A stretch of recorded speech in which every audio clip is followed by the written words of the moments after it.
The Florida Gators have been the Heartbreak Kids. 33 seconds, just 33 seconds away from an undefeated season.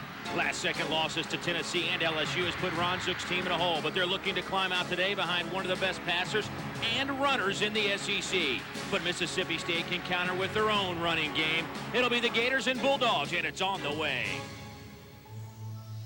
5, 4, 3, 2, 1, in the end zone. It's a touchdown by about 6 inches.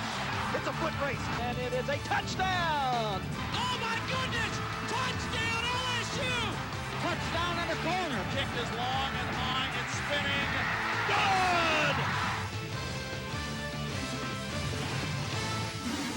Mississippi State hopes to shock the college football world today. They know their backs are against the wall against a very talented Florida Gator football team, and we'll see what will happen over the next 3 hours. Ron Zook is focused, so are his players. It's our Jefferson Pilot Sports SEC Game of the Week. Number 20, Florida and Mississippi State. Hello, everybody. I'm Dave Neal, and welcome to Scott Field here in Starkville, Mississippi. And, well, the last week has certainly proven to be pretty beneficial for both of these clubs. Florida played a nice game against Middle Tennessee, winning that one, putting 52 points on the board. Meanwhile, this Mississippi State team, they had a week off. And the good news there is that gave the Bulldogs a chance to get their quarterback healthy. Omar Connor, last time we saw him was down on the Bayou, and it was not a pretty day for the Bulldogs and their quarterback on this play. The sophomore quarterback sprained his MCL on his knee, missed 3 weeks, but he has had a chance to get healthy and practice all week with this club. He'll be back in that starting lineup. And Dave, before that football game, Omar Connor was completing 60% of his passes, doing everything the coaches wanted him to do. What's he going to bring to the table today? Well, Dave, he brings a lot of things. He brings talent, he brings a freshman, and he brings life to this Mississippi State offense. He's got a tough task today. Big question is, can he bring points to the field? He's got the tools, strong arm, good touch, elusive, but he really needs to go out there and challenge Florida today. Speaking of challenge, I think one of the biggest challenges Mississippi State will have from an offensive standpoint is trying to locate one Channing Crowder. Dave, he may be one of the top 1, 2, 3 linebackers in America. This guy's awesome. Oh, you are absolutely correct in your evaluation. In one way or another, he's a throwback to the old middle linebackers of my day. 6'3", 245, Dave, but he's got great speed. That's something that you just don't see in linebackers that big. Good head, good instincts. He knows where the ball is, but wow, can he run side to side on the football field. I think a good term is a missile. He is a missile on the football field. Well, what are your Toyota keys to the game? Well, first of all, for Florida, it's grounded out. Now, you think of Florida as a fast strike offense, but today Ron Zook would love nothing more than those 10-play drives, grind it out, and it all starts up front with the offensive line. For Mississippi State, surprise them, challenge them deep, trick plays, reverses, whatever it takes, Dave. On defense, looks for some changes there, too. The nickel is 5 D-backs, the dime is 6. And Mississippi State told us that they may use 8 in coverage today, that zone coverage that they've made work for them. Well, Sylvester Croom spoke with him at length yesterday, and he knows the challenge ahead. He's even said that his challenge has been a little bit more difficult than he anticipated, but he's got some guys out there that want to play for him. They're young guys, and he says that's our future, and we're going to give them a chance today. Ron Zook, on the other hand, we've talked about it over and over, but the truth of the matter is 33 seconds away from being 6-0 at this point. But you can see he's 8-2 on the road in the Southeastern Conference. He is in his 3rd year in Gainesville. We are just about set. Mississippi State won the toss. They will receive and take the football first. Kickoff comes down to Jonathan Lowe. Lowe takes it out over the 20 and game tackled there. Flag comes down. An apparent face mask, perhaps, on the opening play of the football game. 22-yard return by Mr. Jonathan Lowe. On the return, face mask, 5 yards, number 15, and kicking team, first down.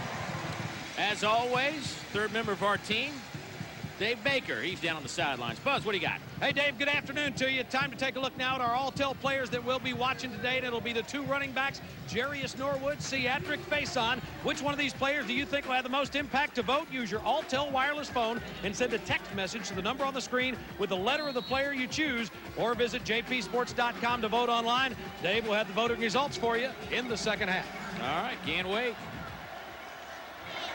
Ball sits at the 29 after the flag. Omar Connor to throw on first down, and he will run, and Omar gets out to the 34-yard line. Gain of about 5 on the play, brought down by Kenny Parker, who got the start today. And speaking of who gets the start, time for our Chevy starting lineups. And Blake Pettit in at tight end today. That'll be an area we'll keep an eye on. Eric Butler got off to a great start at tight end for Mississippi State with 10 catches, but he is bothered with an injury. Offensive line, these guys are perhaps as healthy as they have been. Richard Burge and David Stewart, the two anchors at tackle, both have played a lot of SEC football games for the Bulldogs. A couple of tight ends, 2 receivers. Handoff goes to Jerious Norwood. Slips a couple of tackles, gets out to the 36-yard line. Give him a gain of 2 on the play. And this Florida defense, which has been pretty good this year. You see Joe Cohen has made a tremendous name for himself on the defensive side of the football. The former fullback, now playing defensive end, 14 tackles. Coaches love what he's been able to do. Earl Everett, Travis Harris, the 2 guys that don't get as much publicity as Channing Crowder, but they are very good in their own right. The secondary was the big question mark coming in, talking to the coaches. Still giving up a couple of plays too many, but overall they've been pretty pleased with the work of their 4 defensive backs. That's that defensive line. Oh, good hard count. Maybe they drew them off sides. But the first down, we talked about earlier, Dave, that first down is so important to pick up that 6-7 yards to get the pressure off them. Ball was snapped. Delay of game. Offense, number 14. 5-yard penalty. Still third down. Omar Connor lost track of the play clock. But yeah, you can't. It's going to be a long day if Mississippi State's looking at 3rd and 8, 3rd and 9 all afternoon. Well, that's when Florida puts such pressure on you. And what situation's he in right now? 3rd and 8, 3rd and 9. There's Charlie Strong, the defensive coordinator for Florida. He is a good one. Fun to talk with.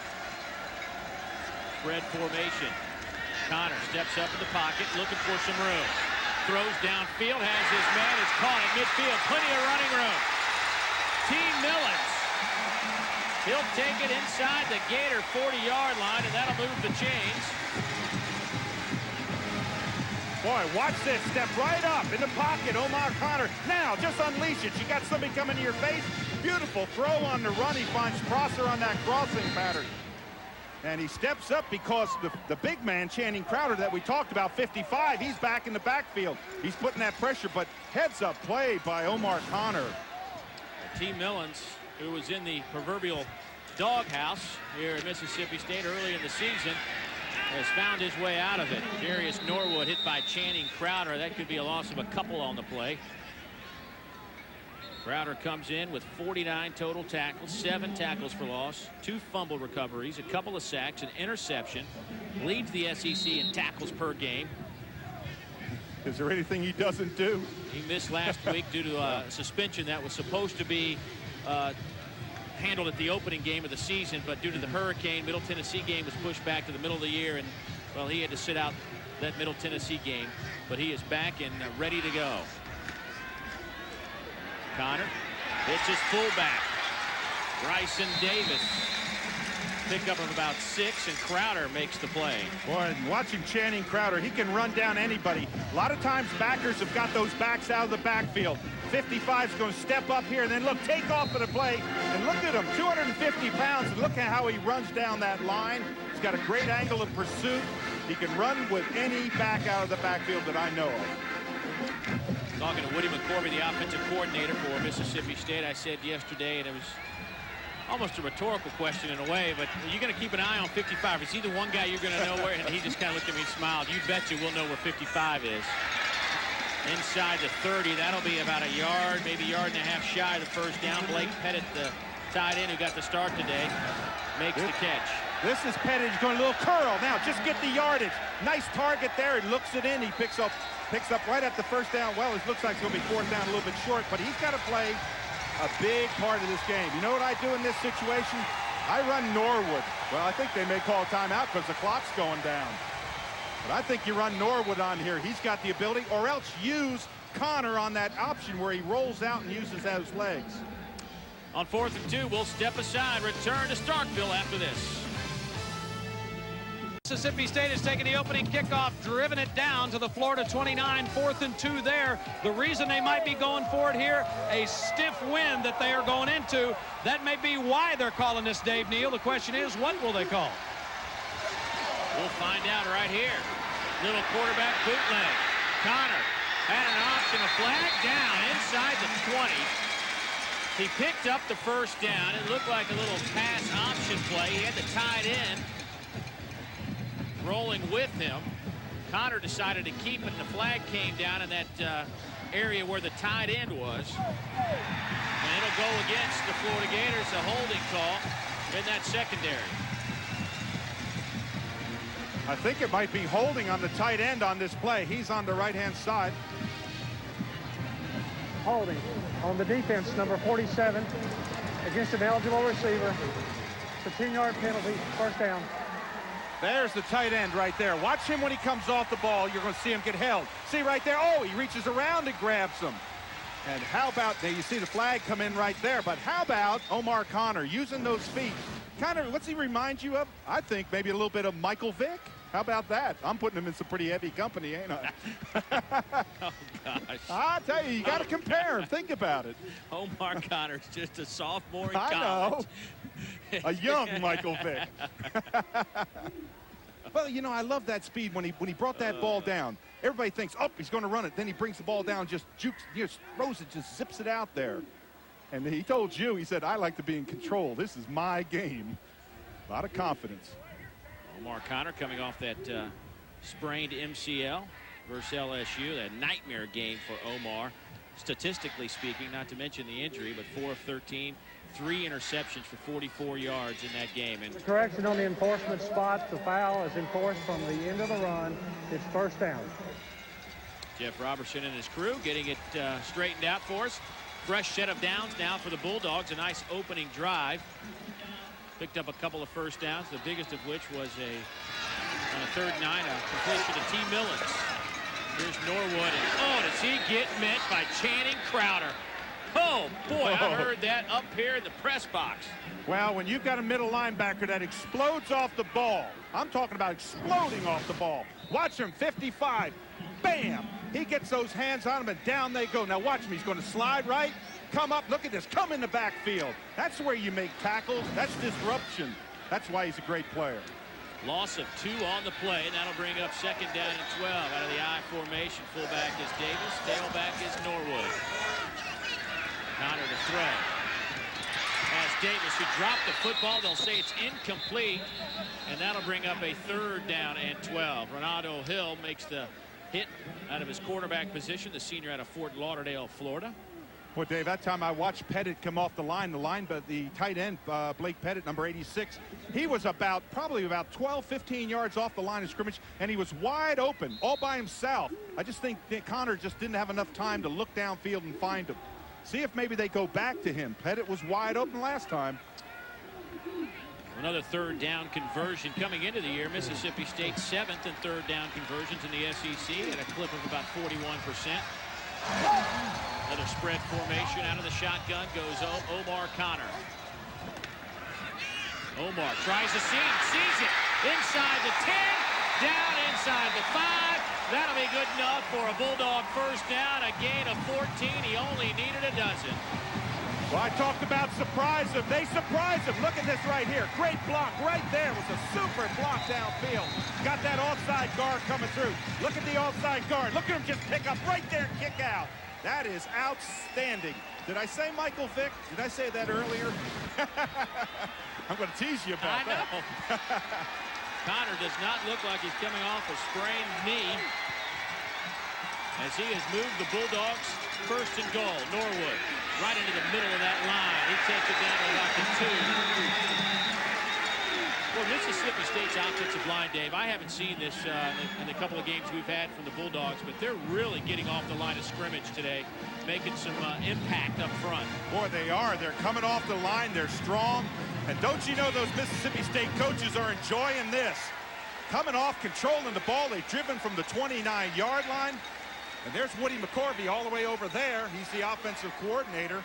You know he's got to be pleased.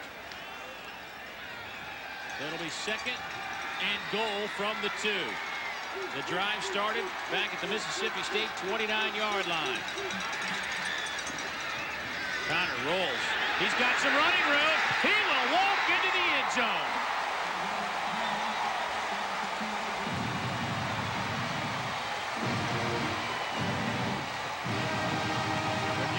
quarterback, Dave, that can give you that extra dimension, that running ability. That's what 𝐿 has. This is a run-pass option. He comes out of here. You see Norwood come out of there. He's got the pass if he needs it. He doesn't need it. He just scampers in untouched. Great speed. You're right. I don't see him limping. That knee's not bothering him. And look at Sylvester Croom there. Coach getting on him saying, that's the way you lead this football team. Point after by Keith Andrews is good. And what a drive for the Bulldogs. Averaging just about 12 points a game. They got 7 on the board. Back after work from your local stations. Mississippi State goes a little over 6 minutes and puts the first points on the board behind that man, 𝐿. 2-yard run gives it a 7-0 score. 8:58 to go here in the opening quarter. Keith Andrews to kick it off. Andre Caldwell breaks a couple of tackles, gets to the outside, and Andre is run out of bounds at the 38-yard line by the kicker, Keith Andrews. But, Dave Rowe, let's go back to that touchdown. How did this work? Well, it's an interesting play. What you do is you run your fullback, or Norwood, out of the backfield. Then what you do is you come out of here like this. You've got the pass option if you need it, or you run it on in. They covered the play. Watch Norwood come out of the backfield, reverse pit it out here. See Norwood right there? He's got him. He's taking the corner with him. Now, right there, they're locked up. He's just going to go right into the end zone. Outstanding call. Gives you that run pass option. And when you've got a quarterback that can run like 𝐿, that's a real advantage. Chris Leak steps on the field to lead this Gator offense. Pass to his tailback, 𝐒𝐿. Doesn't get much. Willie Evans tracks him down. Take a look at our Chevy starting lineups for the Florida Gators offensively. That is a pretty potent group there. Some big play potential. O.J. Small, Faison, Andre Caldwell among the crew that can make some big plays. Up front, these guys are pretty good. Mike DeGore leading the way in the center. 33 career starts. Second down and 11 from the 34. Chris Leak having a solid season, the sophomore out of Charlotte, North Carolina. Will pitch it to Faison. Faison stopped at the 36 and dragged back.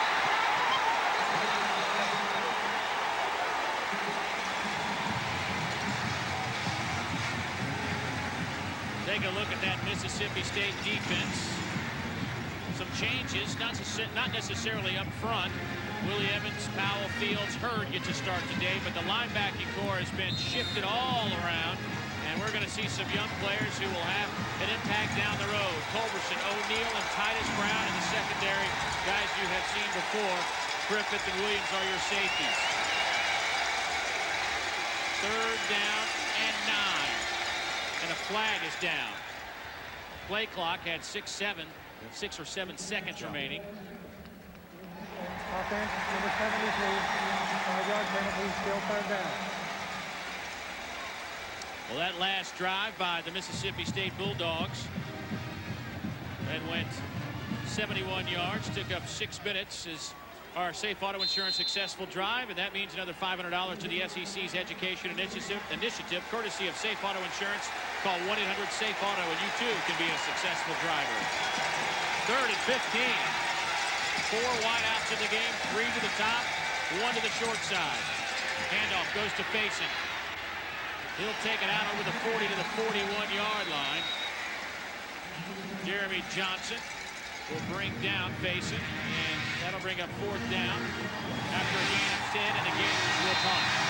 Now, this is a safe play. You're in for 3rd down and long yardage. You give it to your outstanding running back, Faison, and he can possibly break and pick that up. But an interesting stand by Mississippi State. They're playing with a lot of emotion. Not exactly what Ron Zook wanted to see. Eric Wilbur punts it away to Jonathan Lowe. He calls for the fair catch and a little angry at himself. Thought he had some return room.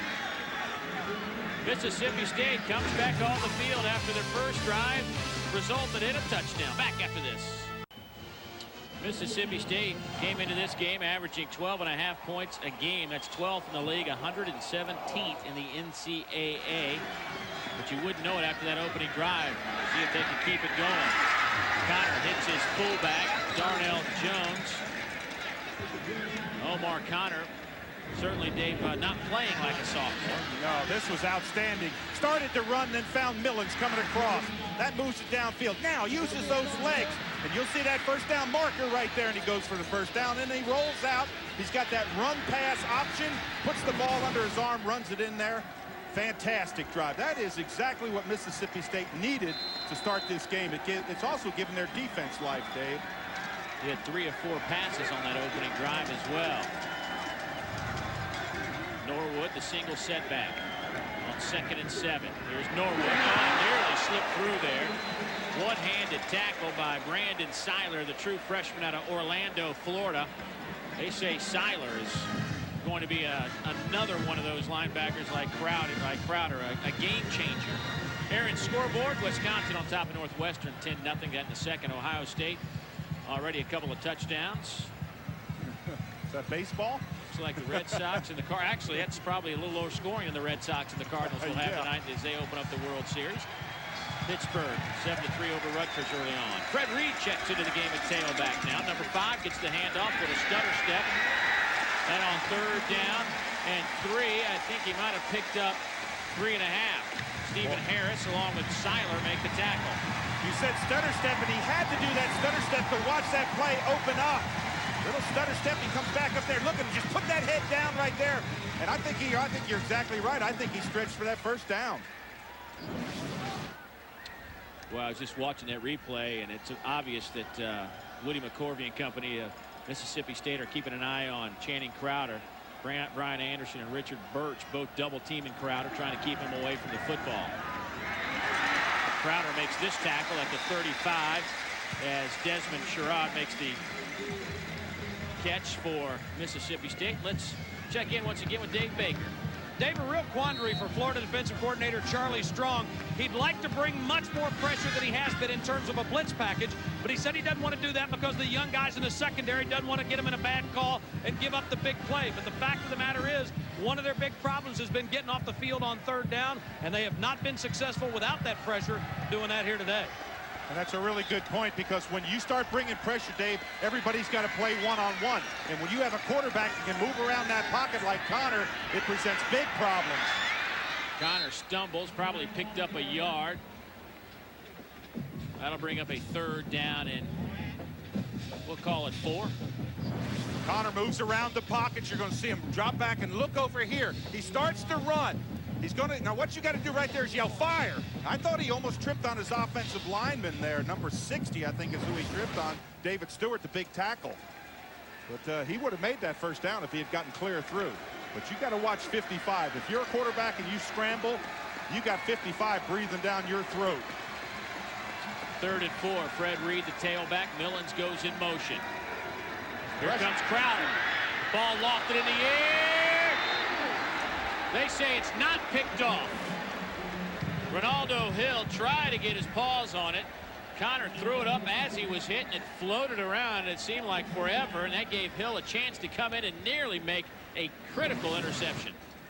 Outside pressure. See, there's Crowder coming in now. Steps up inside, and Connor almost makes a huge mistake. When he throws that ball out there, it has nothing on it. When that ball comes out there, it has nothing on it, and boy, he is lucky he did not get an interception there.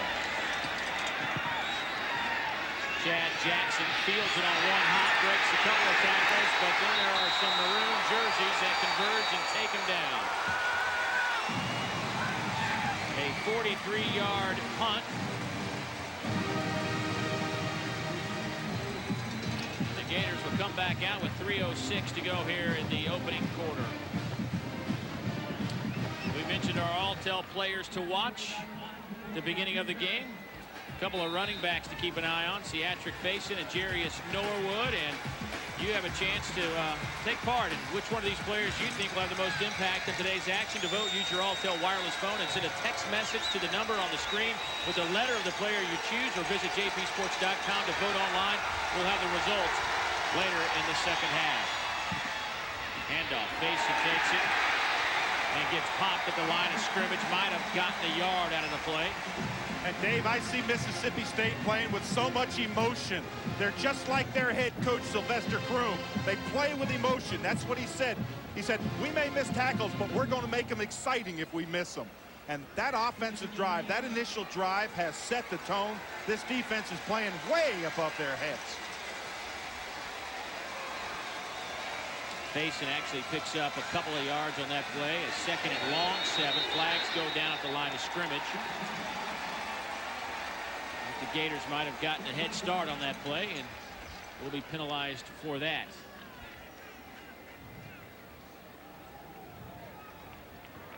Before the snap, false start.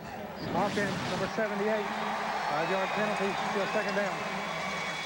Yeah, number 78 sits back on the ball. Just got a little. But what Florida needs to do right now is calm down.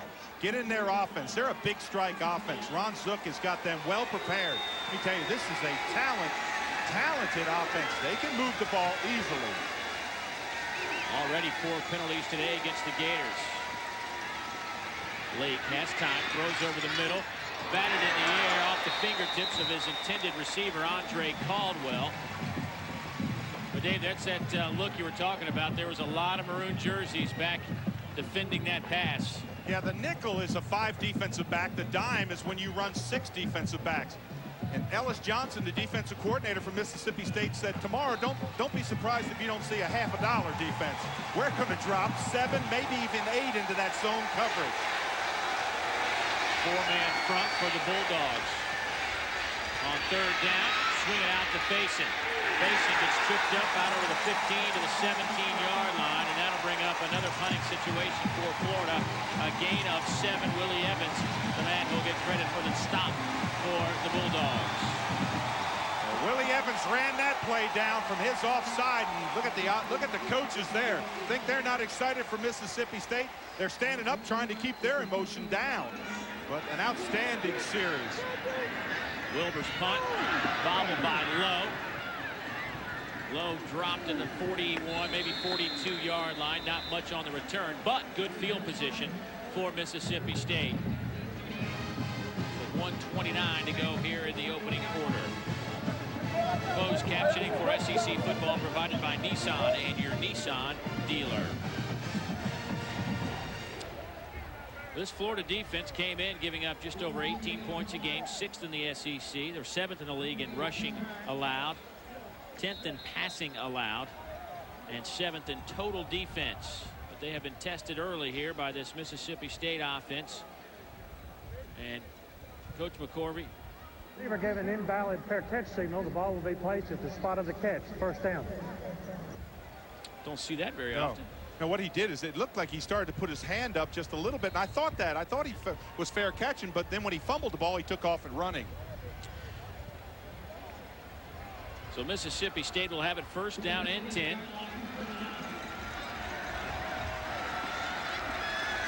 Ball will sit at the 37-yard line. Here's Norwood. He's stopped for a loss of 2 by Jeremy Mincy, the junior college transfer out of Butler Community College. Coaches told us he is getting better every single Saturday and has got one of those motors that just won't quit. Boy, he is a surprise. Mincy is a surprise. You see the big men up there resting. They really captured the emotion of that first drive. They have come out and shut down Florida. You're not supposed to do that. Florida has a great offense. Now, they also have a great defense. Their defense can give them an advantage anytime. So you can't afford to make a mistake against them. Can't afford a turnover. That's what they're looking for. Got it. Off the hands of Norwood, and he had T. Millens out in front of him. Channing Crowder put some pressure on the quarterback, forced Connor to get rid of it probably a little sooner than he wanted to. But Channing Crowder, Dave, it's my first time to see him in person this year. And you know, we saw him last year a few times in person. We knew he was a great player, but he is all over the football field. Boy, he loves the game. He reminds me a lot of a linebacker like David Pollock is a lineman. Loves the football game. He's already been in on 4 tackles. He's forced a partial pass interception that he went for the interception, I should say. And he's just all over the place. Connor has some scrambling room. Tries to break it to the outside, gets it out over the 40 to the 41, and that is well shy of the 1st down marker. Ronaldo Hill brings him down, and that'll bring up a 4th down situation. So the Bulldog punt team will come out on 4th and 6. Let's check in again with Dave Baker. Buzz, what do you got? Dave, one of those little coaching things. Mississippi State is going to let the clock run out here at the end of the first quarter. And then once they come back to start the second, they'll be able to punt this football with the wind as they try to play the field position game. That'll do it for the opening 15 minutes. And Mississippi State, surprisingly, out in front by a touchdown. That week off has done the Bulldogs good to this point. A lot of football left. We'll come back to Starkville. It's our SEC Game of the Week on JP Sports. Bulldog fans happy at this point. Their club out in front, 7-0. They've dropped 5 straight games after their opening win over Tulane, but will punt it away to start the second quarter. Jared Cook, his first punt, traveled 53 yards. This one goes off the hand of Chad Jackson back inside the 5. Not a lot of room, and he gets stuck right there.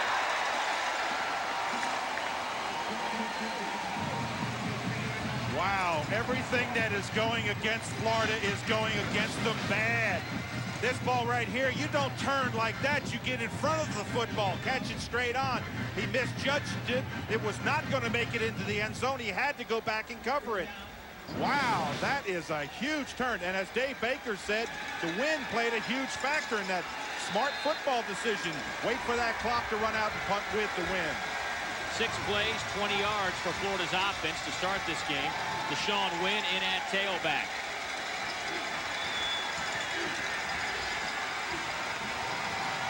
Four-man front, Leak to throw. Pass is caught at the 12. O.J. Small will take it out to the close to the 14-yard line. That'll be a gain of about 8, bring up second down and short. And this is where Florida's offense can be very dangerous on second down and short. This is a quick strike offense. This is a team that has had some big plays this year. They lead the SEC, as a matter of fact, with 12 scoring drives, less than 2 minutes. This is a throwaway down. You've always got that third down to make first down. So a lot of times you just throw it up, see if you can challenge him deep, maybe get a one-on-one situation. Pass is caught out over the 20 to the 27-yard line. Goes Dallas Baker, the junior, out of New Smyrna Beach, Florida, brought down by Marvin Birdsong. That'll be a first down. Gain of 14. Our Gatorade first quarter stats look like this. 50 yards through the air for Omar Connor, 87 total yards, and look at the time of possession. Look at that. Gosh knows. That is incredible, Dave. Deshaun Wynn gets the handoff, sees a seam, takes that over the 30, but a flag has been thrown at the line of scrimmage. Titus Brown, that freshman out of Tuscaloosa, Alabama, makes the stop. Titus Brown, Gabe O'Neill, a couple of true freshmen getting the start today, along with the sophomore Quentin Culberson and the linebacking core. Illegal formation. Not enough players on the line of scrimmage on the offense. 5-yard penalty from the previous spot. We'll replay first down. Dave, that's the 5th penalty against Florida today. And that's an interesting penalty because it's a penalty where it's on a running play. You think of anything when you think of when they don't have 7 men on the line of scrimmage, that or 6 men on the line of scrimmage, what you've got is you've got them into the backfield. Well, you don't think about that on a running play. Just don't see that. Boy, Florida's had everything go wrong. First down and 15. Leak to Chad Jackson.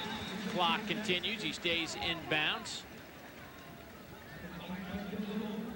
And Dave, one thing I see about Leak is I see how calm he is out there. You know, it hasn't gone right for them in that first quarter. 20 yards on offense, that's incredible. But he stayed calm. He's not panicking out there. He's still in control of his offense. Now, just do what you do best. Lead this team. Don't worry about all those things you can't do anything about.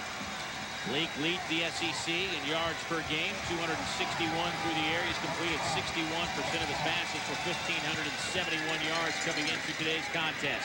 Here's Deshaun Wynn, who's getting some carries here in the second quarter. Deshaun Wynn last week, Dave, kind of had his breakout game of the season. Carried it 15 times against Middle Tennessee for 83 yards. Also had 3 touchdowns. You know, he lost a little bit of confidence this year, a little frustrated. Ch facing having a breakout season. He really started to come on toward the end of last season and relegated Wynn to a true second-team role. But they're a great 1-2 combo. And Dave, there are plenty of running opportunities for your backup.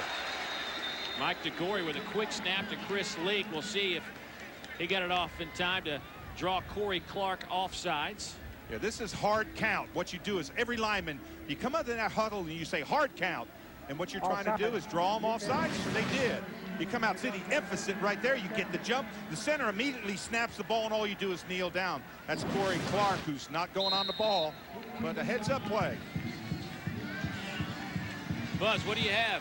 Multi-tempo on this offense, Dave. It's not a hurry-up, but you saw an example of it right there. Sometimes they'll go right to the line and snap. Sometimes they'll go to the line and they'll wait for 20 seconds, trying to keep the defense off guard. Pressure comes. Leak gets it off the fingertips of his tight end, Markel Thompson. That'll bring up second down. Dave, from Florida's standpoint, Florida is right now, they're just kind of unsettled. They're not moving the ball with any authority. You talked about the penalties. If you go across the ball to Mississippi State, those guys are running around like you cannot believe. Florida's shook up. Mississippi State is really responding well. Some of the Gator fans made their way here to Starkville. Second down and 10. Make the toss to win. Leak will throw it. Has some room on the far side. That'll be a first down. Culberson runs O.J. Small into the bench. But a nice play call from the Gators. Got O.J. Small out there, and he had some room to pick up that first down, a gain of 11. Yeah, good play fake right there. Now you've got, again, you got that run pass option. He elects to pass, just dump it over top of the head. I almost thought that Culberson there took him a little bit too far out of bounds right there. That could be critical when you tackle 5 yards out of bounds. You don't want to do that. You got to let up. Culberson, the former safety this season, playing linebacker today. Leak on the run. Lofts it up in the air. Batted in the air, nearly picked off. That ball was wobbling. Dallas Baker got way behind everybody in that Bulldog secondary, but Leak's pass on the run just kind of floated in the air. Dockery and McDougal chasing desperately to catch up. Pressure, he comes out strong side, but this is a duck. If he has anything on it, that ball is going to be complete. Look at this. We're talking about, look how wide open he is. There's nobody even around. Now they react and get back. But that was incredible. Dockery was, oh, man. The cornerback had just bitten on the play. Leak, this time a tight spiral goes through the hands of O.J. Small, incomplete on second down and 10. Now the Gators are working into the wind, so when that ball got up in the air, certainly the wind had some impact on that last throw. O.J. Small battling a bruised shoulder. Missed the second half of last week against Middle Tennessee. As you see that flag moving quite briskly in the air. Third down and 10. Florida 0 for 2 on third downs today. Boy, this is a huge one right here. 3 down linemen, 8 people in the zone. Look at them. They're all going back for coverage. Leak steps up, has time, fires deep into double coverage, looking for Chad Jackson. He's got it! Oh, my goodness! 47 yards. Leak to Jackson, and the Gators are on the board. Well, what happens is 3 linemen, so Leak's got a lot of time to sit back. And he unleashes a bomb. This ball is probably 55 yards in the air. But watch Jackson use his body. He uses his body to get position. Just perfect. He's playing against Johnson on the play. Just use that body almost like a pick on basketball. Great looking, great play. Third touchdown catch for Chad Jackson. Going after is up and good. And for Chris Leak, his 16th touchdown pass of the season. That was a pretty good drive to answer back and tie it up at 7. Chad Jackson, Chris Leak, they've hooked up before. Jackson, the sophomore out of Hoover, Alabama, with a 47-yard touchdown reception. And the Florida fans, that got them back into the game. Not that they ever left it. There are few more loyal fans in America than Gator fans, and those that are here certainly like what they just saw. How about that? 94 yards of that drive, and Chris Leak was 5 of 8 for 90 yards. They got back into doing what they do best. That, you talked about that fast strike offense. That's a pretty fast strike from 50 yards out. Petrovich to kick it off. Falls to Jonathan Lowe. He doesn't get much on the return. A good high kick, good high coverage kick. Well, next week we should have a dandy of a telecast for you from Columbia. Can't wait to go over and chat with Coach Lou Holtz. Get ready for the Gamecocks as they host Tennessee, 12:30 Eastern time.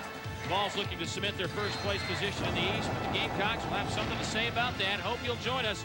And as always, you can log on to jpsports.com and click on the Regions Bank Road Trip Planner for the quickest routes and all the information you need traveling around the SEC. 1st and 10 from the 20. Connor in the shotgun by himself. 4 receivers and a quarterback draw. Takes it to the 24-yard line. Marcus Thomas led the way defensively for the Gators. And Dave, if you're on the Mississippi side state of the ball, you're saying don't panic. Don't try to make big plays. Just keep on running your offense. If you're on the Florida side of the ball, you turn around and say, hey, we just got to score now, defense. Answer, get it back for them. Buzz, injury update for us? Absolutely, Dave. Travis Harris, there's not a lot of senior leadership on this Florida defense. Number 27, the senior weak linebacker, been out since the first series with a sprained ankle. Todd McCullough back in there to back him up. McCullough, a 6'5", 230 junior. Thank you, Buzz. Connor under pressure. Pass is complete to the 28-yard line. That's a couple of yards shy. Darnell Jones on the reception. Jeremy Mincy from his end position makes the tackle. Boy, Mincy just going all over the place. Number 57 loves to run, loves to play football. They say he's the real surprise on this defense. They just love his speed. Today, when you play football, you can't just be the big heavy-set guy. You have got to be able to run. Speed is what everybody's trying to find these days. Omar Connor looking at a 3rd down and 12. He's got pretty good speed from that quarterback position. I wouldn't be a bit surprised to see him run it. Here's Norwood. Ball, Joey Sanders down inside the 35 to the 34-yard. Crossing pattern, and Sanders is wide open. Had no coverage on the play. I'll tell you, everything on that play, that was well played by 2 people.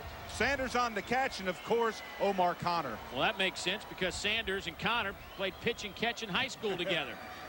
They did it again, let me tell you.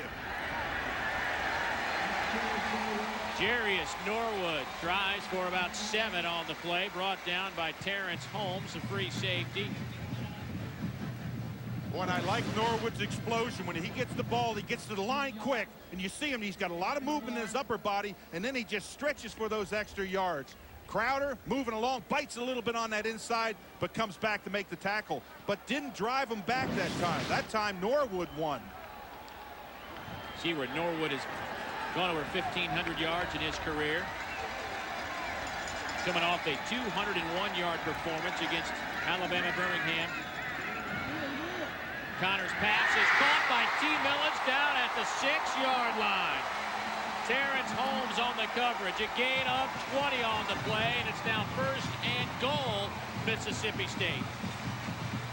T. Millens, he comes across. He's going to go all the way fake there, come back to the outside. Look at him, good concentration. Actually bobbled the ball. If there is one player who has stepped up, I think Sylvester Croom would tell you it might be T. Millens.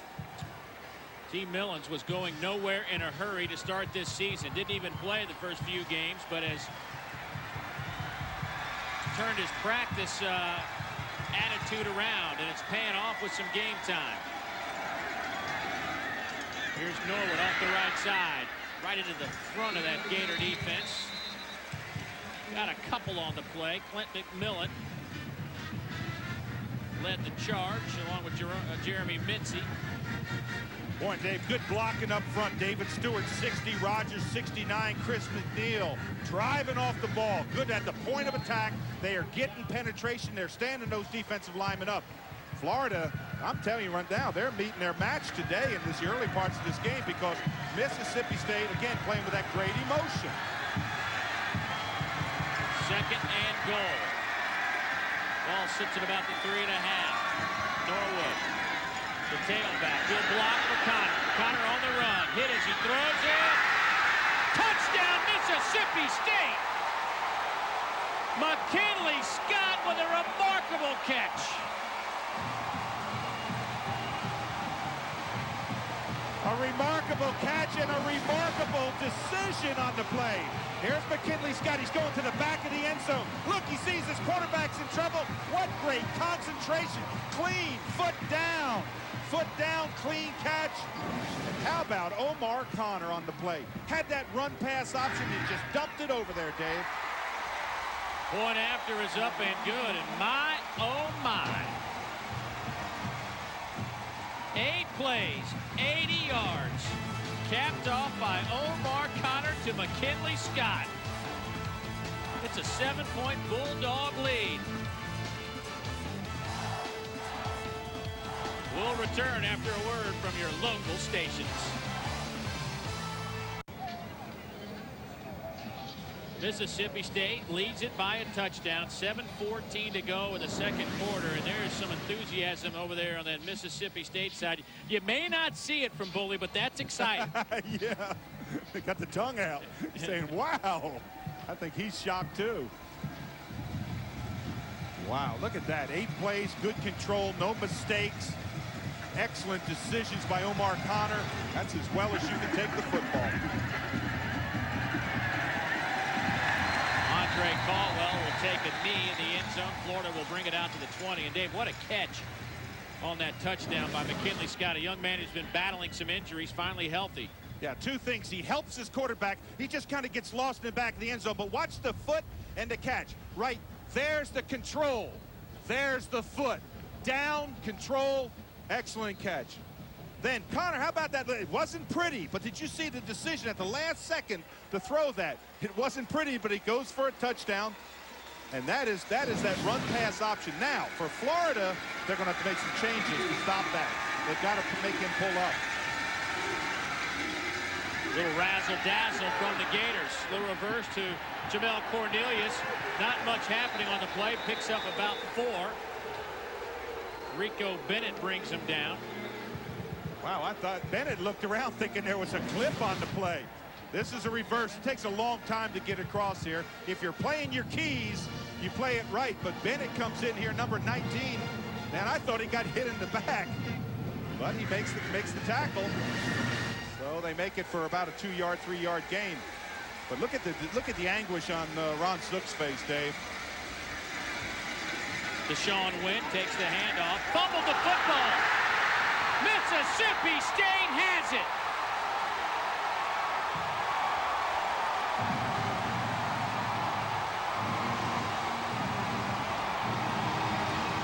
Michael Hurd recovers the fumble.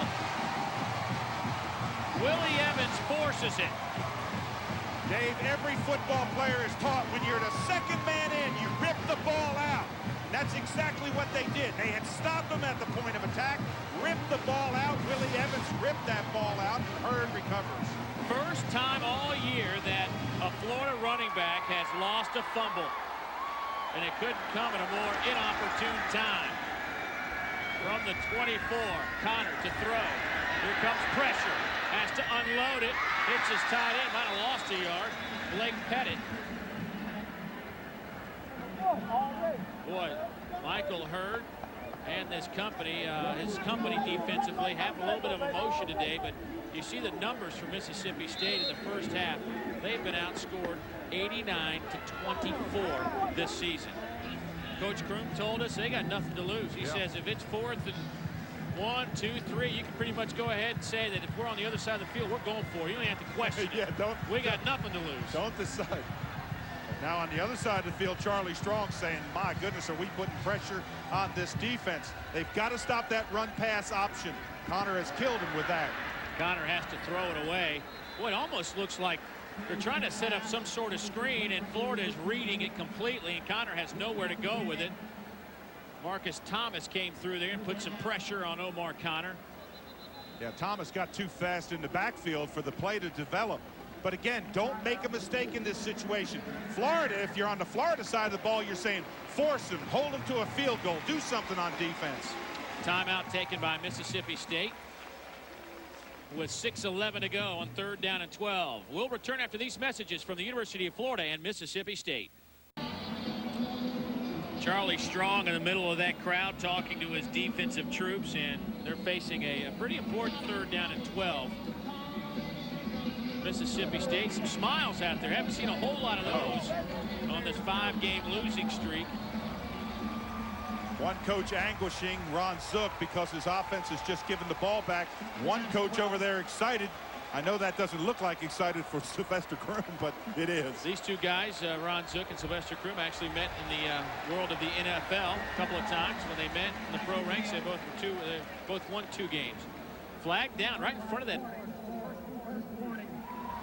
Right in front of that Florida bench, and that'll be a sideline warning, so no violation at this point. And you know, that's not a bad call. What you do is you throw it in an inopportune time, and it kills you. What they did is they just said, hey, first sideline warning, back it up. We don't want to have to call it. Now, if I'm Florida, I will not allow 𝐿 to get outside me. See if they don't rush differently. Bring a little pressure from the outside edges. Whistles again. Flags down at the line of scrimmage. Oh, and if this goes against Mississippi State, now all of a sudden you lose your field goal position. Before the snap, ball starts. Offense number 69. 5-yard penalty, 3rd down. All the senior Will Rogers. 6'4", 330, but once he gets some momentum going, it's hard to stop that at 330 pounds. Exactly. Nothing grinds on you more than a penalty in this situation, because it took him from the 25 to the 35, and you can see coach is a little bit anguished right there. Now, can Connor do some of his magic? It'll be about a 48-yard field goal from this point. Fred Reed tries to get a little bit closer. Fred Reed inside the 25, back to the original line of scrimmage. So he'll get 6, maybe 7 on the carry. Brandon Seiler and Earl Everett converge on the stop. But Keith Andrews will come onto the field, and Keith Andrews is a young man that in his last game hit a long of 48 against UAB and also hit a 42-yarder. 2 of 4 on the year. Ball sits at right about the 30-yard line, so this will be a 40-yarder. Kick is up and on the way. And it is good. So the sophomore gets it done with a 3-pointer. And Mississippi State has built a 10-point lead here in the second quarter. 5:27 to go before halftime. Omar Connor taking a break. This team puts 3 on the board to take that 10-point advantage. You know, the last 3 trips into Starkville for the Gators haven't been pleasant. They've lost the last 3. Now, of course, you got to go back to 1986 for the first of that 3-game stretch. But back in 2000, Mississippi State won here 47-35, which broke Florida's 72-game winning streak against unranked opponents.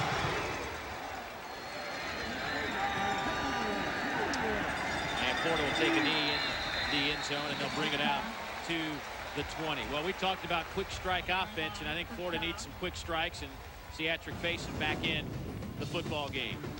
Boy, and Fᴏᴏ he's such a well-rounded player. He can break at any time. Great foot speed, cuts back against the grain. He is just an outstanding. I love to watch him run. You see where he stands in that 200-yard club for Florida, 210 against Kentucky last month. That's the high in the SEC this year. Chris Lee throwing deep again, has a wide open receiver. Pass is dropped at the 35-yard line by Andre Caldwell. He got behind the defense again. Slovakia Griffith desperately trying to catch up. And if Leak, once again, I reiterate this, he's throwing into a pretty stiff breeze, and that might be costing him some distance on these passes. Look at Griffith. Griffith comes from 10 to 15 yards away from the receiver. And the only thing that saved him, Dave, is exactly what you said, and that is that throwing into the wind. Because if he throws a dart on that thing, anything with an arm, that's a touchdown. You can't let him get behind you in this defense. Left tackle Jonathan Colon, the 6'7", 315-pounder, heads to the sideline, limping off. Anthony Guerrero checks in for him, number 64, the sophomore, or the senior. Here's Fᴏᴏ. Gets a couple on the play, and that'll bring up a 3rd down and 8. Clarence McDougal led the charge for the Maroons. Boy, a lot of people moving to the ball, a lot of maroon shirts. Watch them get off the blocks. You've got to be able to get off blocks and move. They force them to cut back. There's no cutback hole there. A lot of maroon shirts. Ellis Johnson said his club had been missing tackle after tackle after tackle. It was driving him crazy. You know, before this season started, he had some brown in that hair. It's a little gray now, but his guys are tackling a little bit better to this point in the game. 3rd and 7. Big down here for Chris Leak. He needs to make something happen. Keep this drive alive. Lofts it high into the air. Incomplete. Intended target was Dallas Baker. Gator coaches and some of the players wanted a flag. David Hurd on the coverage. They don't get it. And it'll be 4th down. And Eric Wilbur will have to punt again. Well, credit this defense. They put a lot of pressure. Charlie Strong on the other side is saying, hey, they're putting a lot of pressure on my defense. The offense is 3 and out. Ron Zook doesn't have what he wants today. They just need to make something happen. Jonathan Lowe will let it hit, and it takes a Bulldog bounce. And Mississippi State will have good field position at the 42-yard line. Well, folks, you can win a brand new Polaris ATP 500, the exceptional all-terrain pickup with twice the hauling capacity of most ATVs. The lucky winner and a guest will also join us at our final SEC football telecast of the year. For details and to register, log on to jpsports.com. Polaris, the way out. Flag on the play. Personal fouls on both teams. 82 on the kicking team, 30 on the receiving team. Those penalties offset. 1st down. I missed that. We'll take a look. Well, it's right. Look at there. Just a little tap in the face. I think it reminds me of something. That reminds me of a Tennessee game. You can't have that. That's Earl Everett. And you just can't do that kind of stuff. That's kind of foolish. Fortunately for Florida, just offsetting penalties. You know, Chris Leak has underthrown 4 or 5 guys today, Dave, and I think that wind is even stronger than we think it is. Chris Leak is got a strong arm and a nice touch, and that wind must be wreaking havoc on some of those throws. Here's Norwood dodging a couple of players. Marcus Thomas, Channing Crowder finally bring him down. Our Aaron scoreboard shows that Oklahoma and Kansas are just getting underway. Wisconsin up by 17 over Northwestern. That game at the half already. Ohio State up by 10. They got off to a 14-0 lead. They're still in the 1st quarter. Same scores we have here in Starkville. 3:45 before halftime. 2nd down and 7. And the field position has certainly helped Mississippi State today in what they're trying to do offensively. To the fullback, nice catch. Bryson Davis, he'll pick up the 1st down. Todd McCullough brings him down. 2nd nice catch today by the fullback Davis out of Plainview, Texas. The sophomore goes 260 pounds. Watch him, 41, right side of your screen, comes out there, makes a great catch. You talk about helping your quarterback. He helps the quarterback and rolls for that 1st down. That's the way you help your quarterback. Nice catch. And if you want to play, and you've got a throwing quarterback, you got to be able to catch. Not just a running game anymore. Davis came in with 5 catches. He and Darnell Jones combined for 10 catches out of that backfield. Tied in, put it on the ground. Loose football. The Gators have it. Ronaldo Hill picks up the loose football. Blake Pettit made the catch and just dropped it. Kyle Jackson forced the fumble, and Hill came in to pick it up, and the Gators have created a turnover, and now they've got good field position. Pressure defense. They make them pay. Now, just get down if you're Mississippi State, but look at right there. Channing Crowder comes in there with that big arm in there, and he just busts the ball out. Watch right here. You'll see 55 come in there. Ball's being pulled out from the other side, too. That's just good defensive play. And look at Sylvester Croom. You cannot drop the football. You kill your team's offense. They would have had 1st down on the 40-yard line. Here's Faison. Slides across midfield, still on his feet. Gain of about 9.5 on the play. Titus Brown finally brings him down, but you see the slippery moves from Cedric Faison. Well, we talked about Faison, how good a football player is. He makes people miss tackles. You're going to see 3 missed tackles. 1, 2, 3. and he falls forward.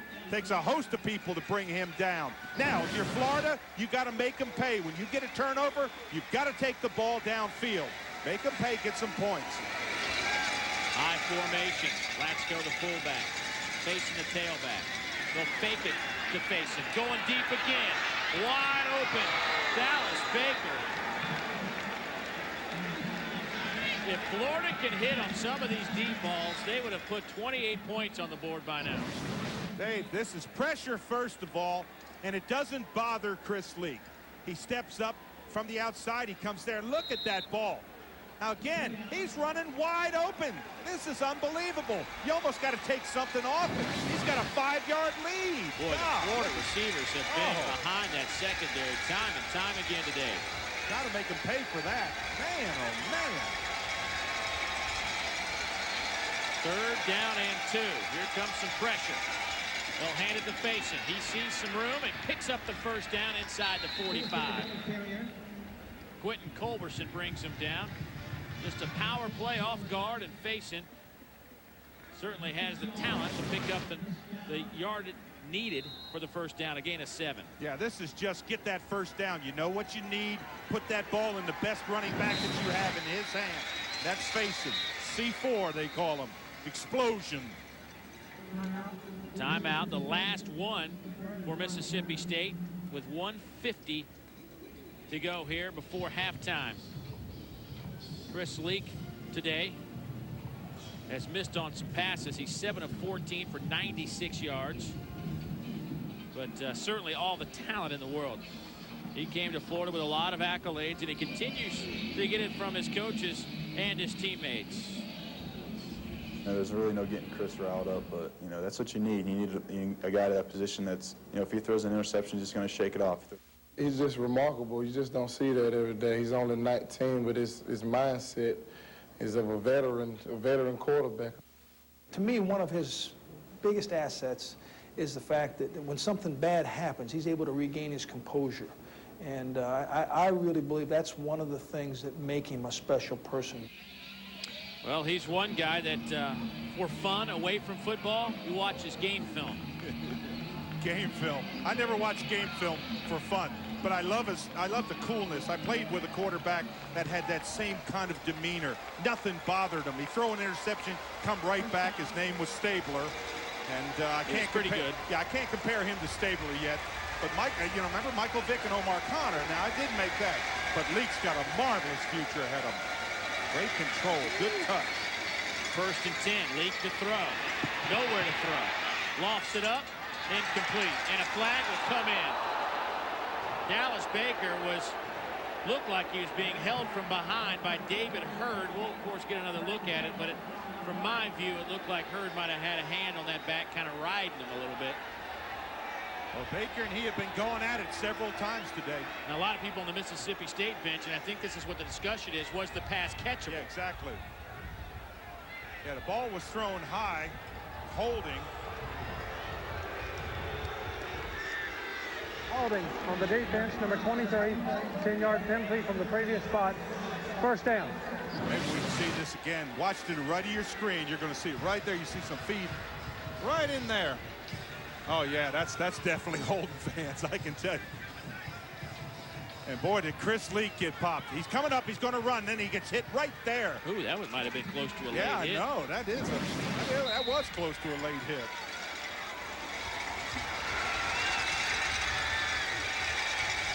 Chris Leak out of the shotgun. Hands it to Faison. Faison slides outside, cuts it back inside to the 22-yard line. Clock down to a minute 33. That'll be a 1st down, so they'll stop it to move the chains. A gain of 12 on the play. Good play selection here. It's that little cross pattern where the quarterback can pull the ball out, and they give it to their best running back, and that's Faison. He picks up yardage. He makes people move. And Florida, all of a sudden, is going to make you pay when you turn the ball over to him. Faison again. Man, is he slippery through the middle of that line of scrimmage, down inside the 10, and that'll be another 1st down for Seatric. Slovakia Griffith, along with Gabe O'Neill, finally brings him down, but 1:20 to go before halftime. Watch the feet. Watch the jump right in here. He jumps to the outside, and then come right back there, jumps back inside. Quick down, moving all the time. And there he always falls forward. Look at that average, 6.8 yards per rush. Well, the Gators do have 3 timeouts remaining. They will call it first and goal from the 10. Leak. Little screen to the wide receiver. Touchdown, Florida, Chad Jackson.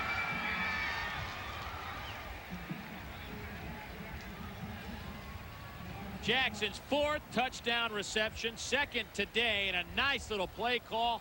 And Jackson able to slide his way into the end zone from 10 yards out. Mississippi State came with pressure. They threw that underneath. See those big linemen going downfield, getting blocks. Great decision that time. Chris Leak takes him, makes him pay. You see the confidence in that fist up. The key there was Markel Thompson, the tight end, getting out to make the block on the cornerback. Point after is up and good, and Florida didn't take him very long. 57 seconds to go here before halftime, and it's back to a 3-point game. Boy, Dave, you think about that fumble that Mississippi State had. You saw Sylvester Croom and the emotion he had with Pettit on that fumble. It turned around. Florida, they make you pay. Every time you make a mistake, they can come down. They're quick strike. They've got outstanding running backs, great receivers, and a quarterback. And there's a man who knows that you cannot make mistakes when you're on offense. They had a chance to put this game away. 6 plays, 65 yards, minute 58. They just flew down the field, and that's something Ron Zook knows a little bit about over there on that Gator sideline. Of course, this summer he had a once-in-a-lifetime experience as he got a chance to fly in an F-18 Hornet. That's the Blue Angels. He was in Pensacola. The Gator head coach strapped himself into the VIP passenger seat for a 45-minute ride at about Mach 1. Now, flying is in the Zook family. His brother Bob flew missions in Vietnam. His dad was a military crew chief at the end of World War II. And, of course, Coach Zook got his own flying license on his 16th birthday. And, you know, he just marvels at those guys. Said those pilots are really the true athletes. He was, those guys were just getting off the airplane after the ride like no big deal. He said he felt like he'd been in a full football game and never left the field. He said he was drenched. He said, man, when they went straight up, woo, he said that was something else.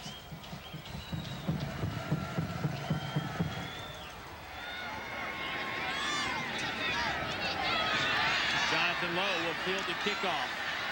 Out over the 25, a flag comes down. 50 seconds to go before halftime.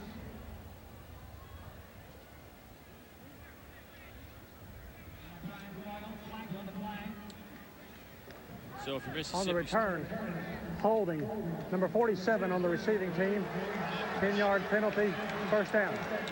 Mississippi State better be careful with 3 timeouts left. The Florida Gators have 3 timeouts and don't want to do anything foolish here. But a lot going on around the Southeastern Conference. Of course, last week, Kenneth Darby ran for 197 yards versus Southern Miss. Arkansas's Matt Jones, I find this amazing. He's tied with John Bond from right here at Starkville, Mississippi State. 2,280 career rushing yards. Actually had the record, but got sacked and lost some of those. And, of course, the performance by Jason Campbell last week was out of this world. Here's Jerious Norwood. He'll pick up a first down out to the 30-yard line. Tripped up by Brandon Seiler, a gain of 14. That'll be a first down. And clock will restart once they set the chains. Yeah, interesting. All of a sudden, when you burst like that, everybody stands up and says, hey, wait a minute. Now, maybe you want to hurry up and get down there, but you don't want to make a mistake. With no timeouts left, I think Mississippi State will probably just feel fortunate to get to the locker room. Here's Norwood. He'll pick up 3 or 4 on the play. Clock continues to move, and that probably will do it. The Mississippi State came in averaging 12.5 points a game. They have posted 17 in the first 30 minutes of this one, and the Bulldog faithful certainly have to be excited about what they've seen. Not many people gave Mississippi State a chance, but they certainly have one with 30 minutes to go. Let's check in with Dave Baker. Coach, you said yesterday we were going to see the kitchen sink. What a difference Ō'Mara makes with this offense. It makes a huge difference. Anytime you got your quarterback, you got a chance. And, I mean, he is our offense. And we got him today, and he's making some things happen. You also talked about margin of error. You were able to play keep away until that last turnover, and then they came down and struck quickly. Yeah, I was real disappointed in that because we had just what we wanted. We had them on the heels a little bit and had a first down, and we fumbled the football. I mean, we're not good enough to give away anything to a talented team like Florida. All right, Coach, best of luck second half. That's Sylvester Croom. He goes to the locker room. A little bit angry about that last possession, but his Bulldogs still lead it by a count of 17-14. Back to Starkville right after this. Sun trying to peek out on what has been an overcast day here in Starkville, Mississippi, where the Bulldogs lead Florida 17-14. Dave Baker moments ago caught up with Ron Zook. Coach, they were able to play a little keep away in the first half, but you got that turnover and made him pay. Well, I tell you what, they're doing a great job, and we got to start playing. And we're not playing the way we got to play, and there are a lot of big reasons for that. They're doing a great job, and we got to come out here and do the things that we can do. All right, Coach, thanks. Best of luck second half. That's Ron Zook, Dave. Well, there's Chris Leak, who had an 8 of 15 first half for 105 yards, a couple of touchdown passes. On the other side, Omar Connor completed 12 of 16 for 129 yards. Well, let's take another look at our all-tell players to watch for in today's game. Seatric Faison, Jerious Norwood. 81% of the votes for Seatric, 19 for Jerious. And remember, SEC fans, visit texttowinmvp.com and see how you can enter for a chance to win $1 million simply by using your all-tell wireless phone. And it's been an interesting look at them as we look at Norwood. Let's take a peek at him. Good cut back here, back underneath the grain. He's picked up hard yards. He's got explosion through the hole. You like that little misdirection there. Puts his head down and picks up yardage. But Faison, he makes people miss. Watch this run right here. Makes them miss there, makes them miss there. 3, 4 missed tackles, takes a half a dozen guys. Twice he's done that. Big yardage when he needed it right here on that last drive. He picked up that first down. I'll tell you one thing, that's a duel, and so far that young man is supposedly winning it. Well, Seatric came in averaging about 5.3 yards per carry, averaging about 7 today. Norwood, on the other hand, he's been a little banged up this year, but he seems to be pretty healthy right now. The junior out of Brandon, Mississippi, with 5 career 100-yard games, averaging about 3 yards per carry, 12 for 38 today.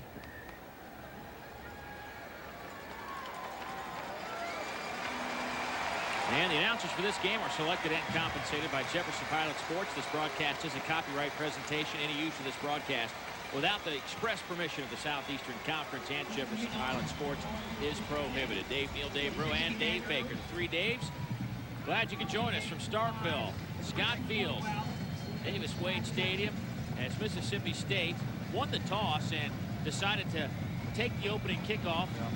Usually we see teams defer, but it pays off as they marched it down the field and picked up a touchdown. But now Florida gets the ball, and they will have the wind at their back, which will be, or excuse me, they will go into the wind. The wind is at the back of Mississippi State. In the fourth quarter, Florida will have the wind at their back. And we saw in the first half, Dave, 3 or 4 passes by Chris Leak that fell a little bit short, and it has to do with the wind.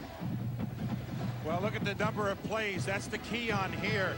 Number of plays, 3 and out, 3 and out. They got that 9 drive, 94-yarder, then 2 and a fumble, 3 and a punt. And fortunately for Florida, they got that last one.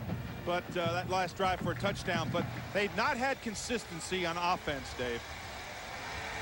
They haven't been able to get into that rhythm that Larry Fedora, the offensive coordinator, so talked about with us in terms of this offense. He says when we get in a rhythm, we're unstoppable. We've got to have 6, 7 plays in a drive to get in that rhythm, and they've only done it a couple times, and both resulted in touchdowns. Well, one of the reasons that they haven't been, as we look at right there, number 2, Quentin Culberson, he has played a really strong first half. He came in as a starter in the outside. He was one of those switches that they made, that Mississippi State made at linebacker. Switched all 3 linebackers, and Culberson, Brown, and O'Neal have played well. And off to Faison, gets a couple, and that'll bring up a 3rd down and about 7. Willie Evans. And here comes a flag, a couple of flags, and oh, I saw that one. That was a punch in the face. You can see it right there. They are upset. It might have been Guerrero.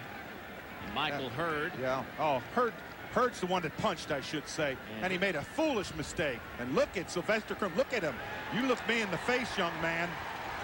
You don't do that. Oh, what happened was the tail end of the play. And you know how an offensive lineman's got you locked up and you just get frustrated and you just pushed him back in the face.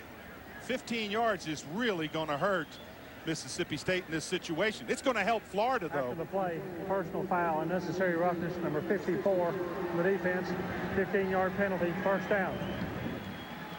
They actually called that on Titus Brown. I think they might have gotten that number wrong. 58 was Michael Hurd. Now Mississippi State's made a dramatic improvement in terms of the penalty department. Last year, the most penalized team. This year, the least penalized team. Boy, and I wouldn't want to be standing next to that man. He is still hot. Keeps the drive alive, but if you're Florida, capitalize on it. And Mississippi State's defense steps up. Not much happening on that play. Lost maybe a yard and a half. Delwan Robinson, the sophomore out of Hernando, Mississippi, able to make the play. Nowhere to go. You see the pressure coming up from the outside. McDougal comes out there, turns it back inside. Delwan Robinson gets in there, makes the tackle. Mississippi State is running to the ball. Ellis Johnson's defensive changes, those 3 linebacker changes, so far they've worked. Second down and 12. 3 receivers to the top, and that's where Leak's going. Over the middle, pass is caught. That'll be a first down at the 40-yard line. A big chunk of green grass by Andre Caldwell. Slovakia Griffith brings him down. Boy, no penetration. They just stuff him out of there. You're not coming in here. That's that big offensive line for Florida, and you give them time to look across the field. Andre Caldwell, just a little crossing pattern, comes right across in there, gets wide open in that center zone, in that 2-deep zone. If you're Mississippi State, you got to get pressure on them. Can't have that. After the gain of 23, Leak backpedaling and has to throw it away. Now that's pressure. Pressure came from Willie Evans from that defensive end. The junior out of Waynesboro, Mississippi. Willie Evans is right down here. Watch him run in here. He's going to come off the ball. Look at that. Gets outside. He's got a bead on him. Now force him out of the pocket. Disrupt him. Don't give Chris Leak time. Mason on a quick snap. Gets maybe 4 or 5 on the play. We'll bring up third down and medium. We'll say 4. Third down and 6 coming up for Florida. Well, this is a huge down. You've got momentum. You got that penalty. You got that turnover where you got, I should say, you got that penalty, which gave you good field position. Now you got to make them pay. Now, will Mississippi State come after him? I sure would. Chad Jackson goes in motion. 4-man rush. Facing. I think the ball was a little bit low. They're going to spot it. They'll say it's a complete pass, but flag is down at the line of scrimmage. I want to tell you, if Chris Leak could have led him on that play, it's going to be motion against Florida, so it's going to negate it now. Big decision here. Do you bring up 4th down, or do you let him have another shot at it? But if Leak could have led Faison on that play, he was going to keep on running. There was nobody out there with him. 4th down. Not enough men on the line of scrimmage.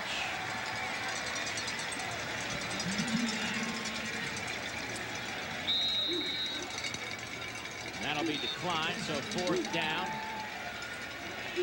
Let's check in with Dave Baker. Buzz?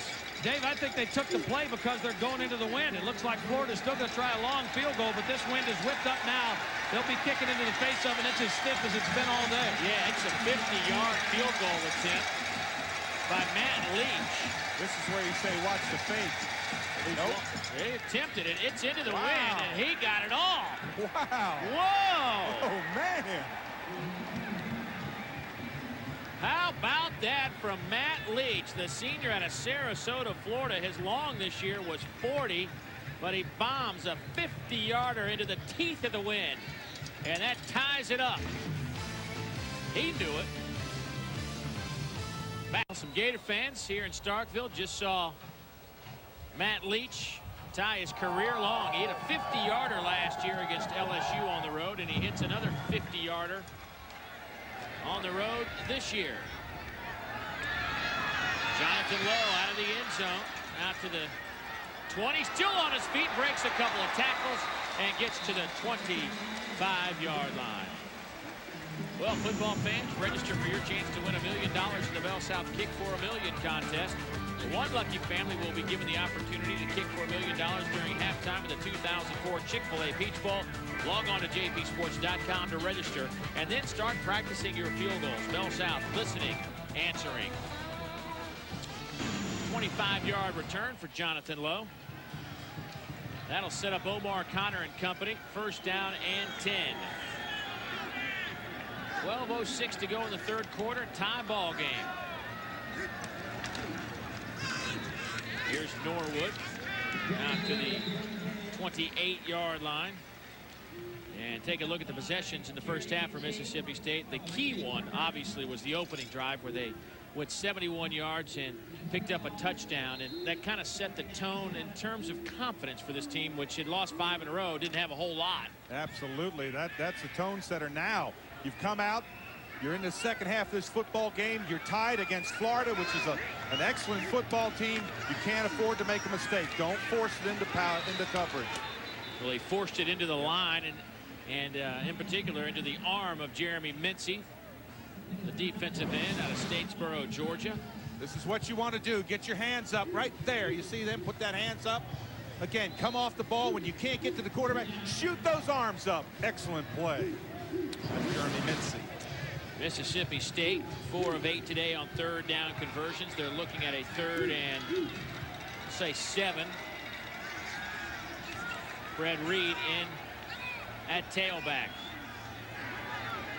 Connor rolls right, looking, still looking, and now heads out of bounds. Didn't have anywhere to go. Good coverage. Earl Everett ran him out of bounds, but good coverage by that Gator secondary, and Mississippi State will punt. Yeah, that old sideline, he never misses a tackle. Every time you run towards it, it just stands up there. It's like a brick wall. You run out of room. But give Florida credit. They didn't break off their coverage. They kept their coverage, and they're making them 3 and out. And that's exactly what you want to do if you're Florida. Give the ball back to your offense. Your offense is warm and hot. Jared Cook, who lost his job earlier this year, has gotten it back and has had 2 punts today, averaging 54 yards per punt. Chad Jackson back to return. It's a good kick. Nice spiral. Jackson at the 28-yard line. Jackson takes it to the 37-yard line and is dropped right on the spot by Chris Swain. Some other big games going on around the SEC. Auburn trying to stay in that BCS picture. Tigers have won 13 in a row against the Wildcats going back to 1967. And of course, a lot of eyes will be up in Knoxville as Alabama comes a calling. Vols have won 8 of the last 9, and Georgia heading out to Arkansas for a game later tonight. Bulldogs have won 3 straight against the Razorbacks. And a holding call against Florida will push them back. Wow, I hate that, partner. I missed that for you. Didn't say it, but it is going to be a holding call. So negate a pretty good return. Get him back inside the 30-yard line. Official call, a legal use of hands. I wish they had that rule when I played. I could have called that on those offensive lines every time. Right. Yeah. You've been out of the game since 1980. About 80. 80. Yeah. And you're still complaining about it. I'm still not even. I know. 6 penalties, 40 yards for the Gators today. This one takes him inside the 20, back at the 18-yard line.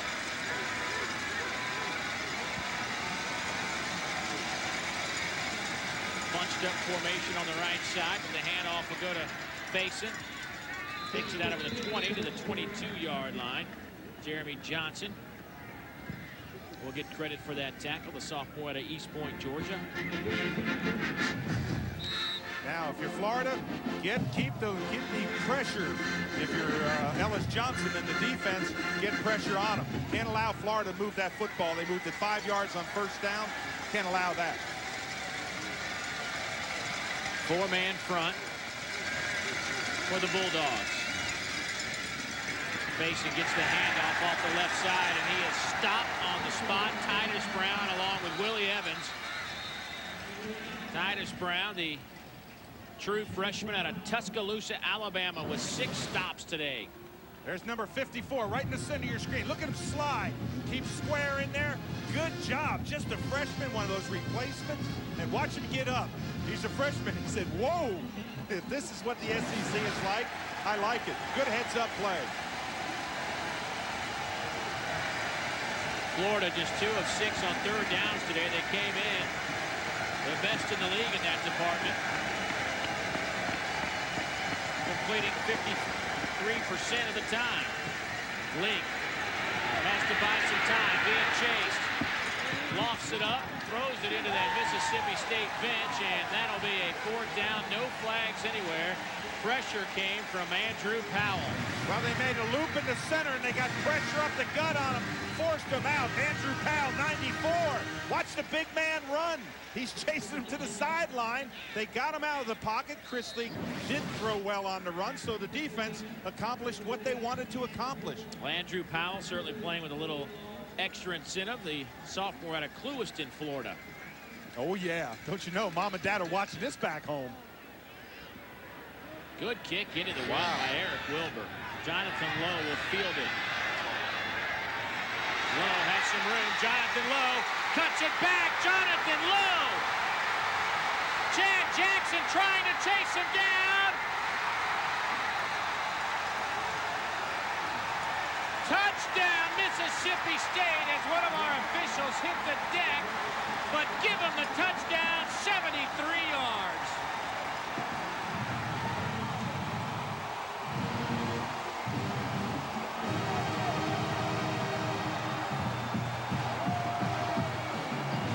Dave, it's an excellent example of out-kicking your coverage. Nobody in the field for the first 10 yards. He out-kicked his coverage.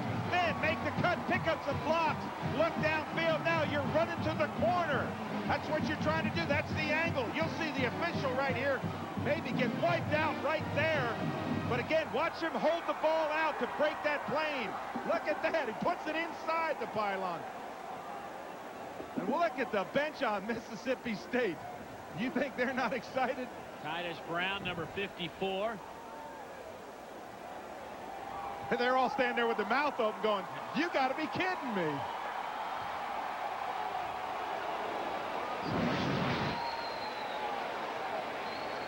That official came right down on his back. He just kind of got leg whipped, came right down flat on his back. Good precautions here. They got training staff and athletic staff there, making sure that he's all right. And you see the way he has his arms. I think he is all right, Dave. Jeff Robertson, our referee, in there.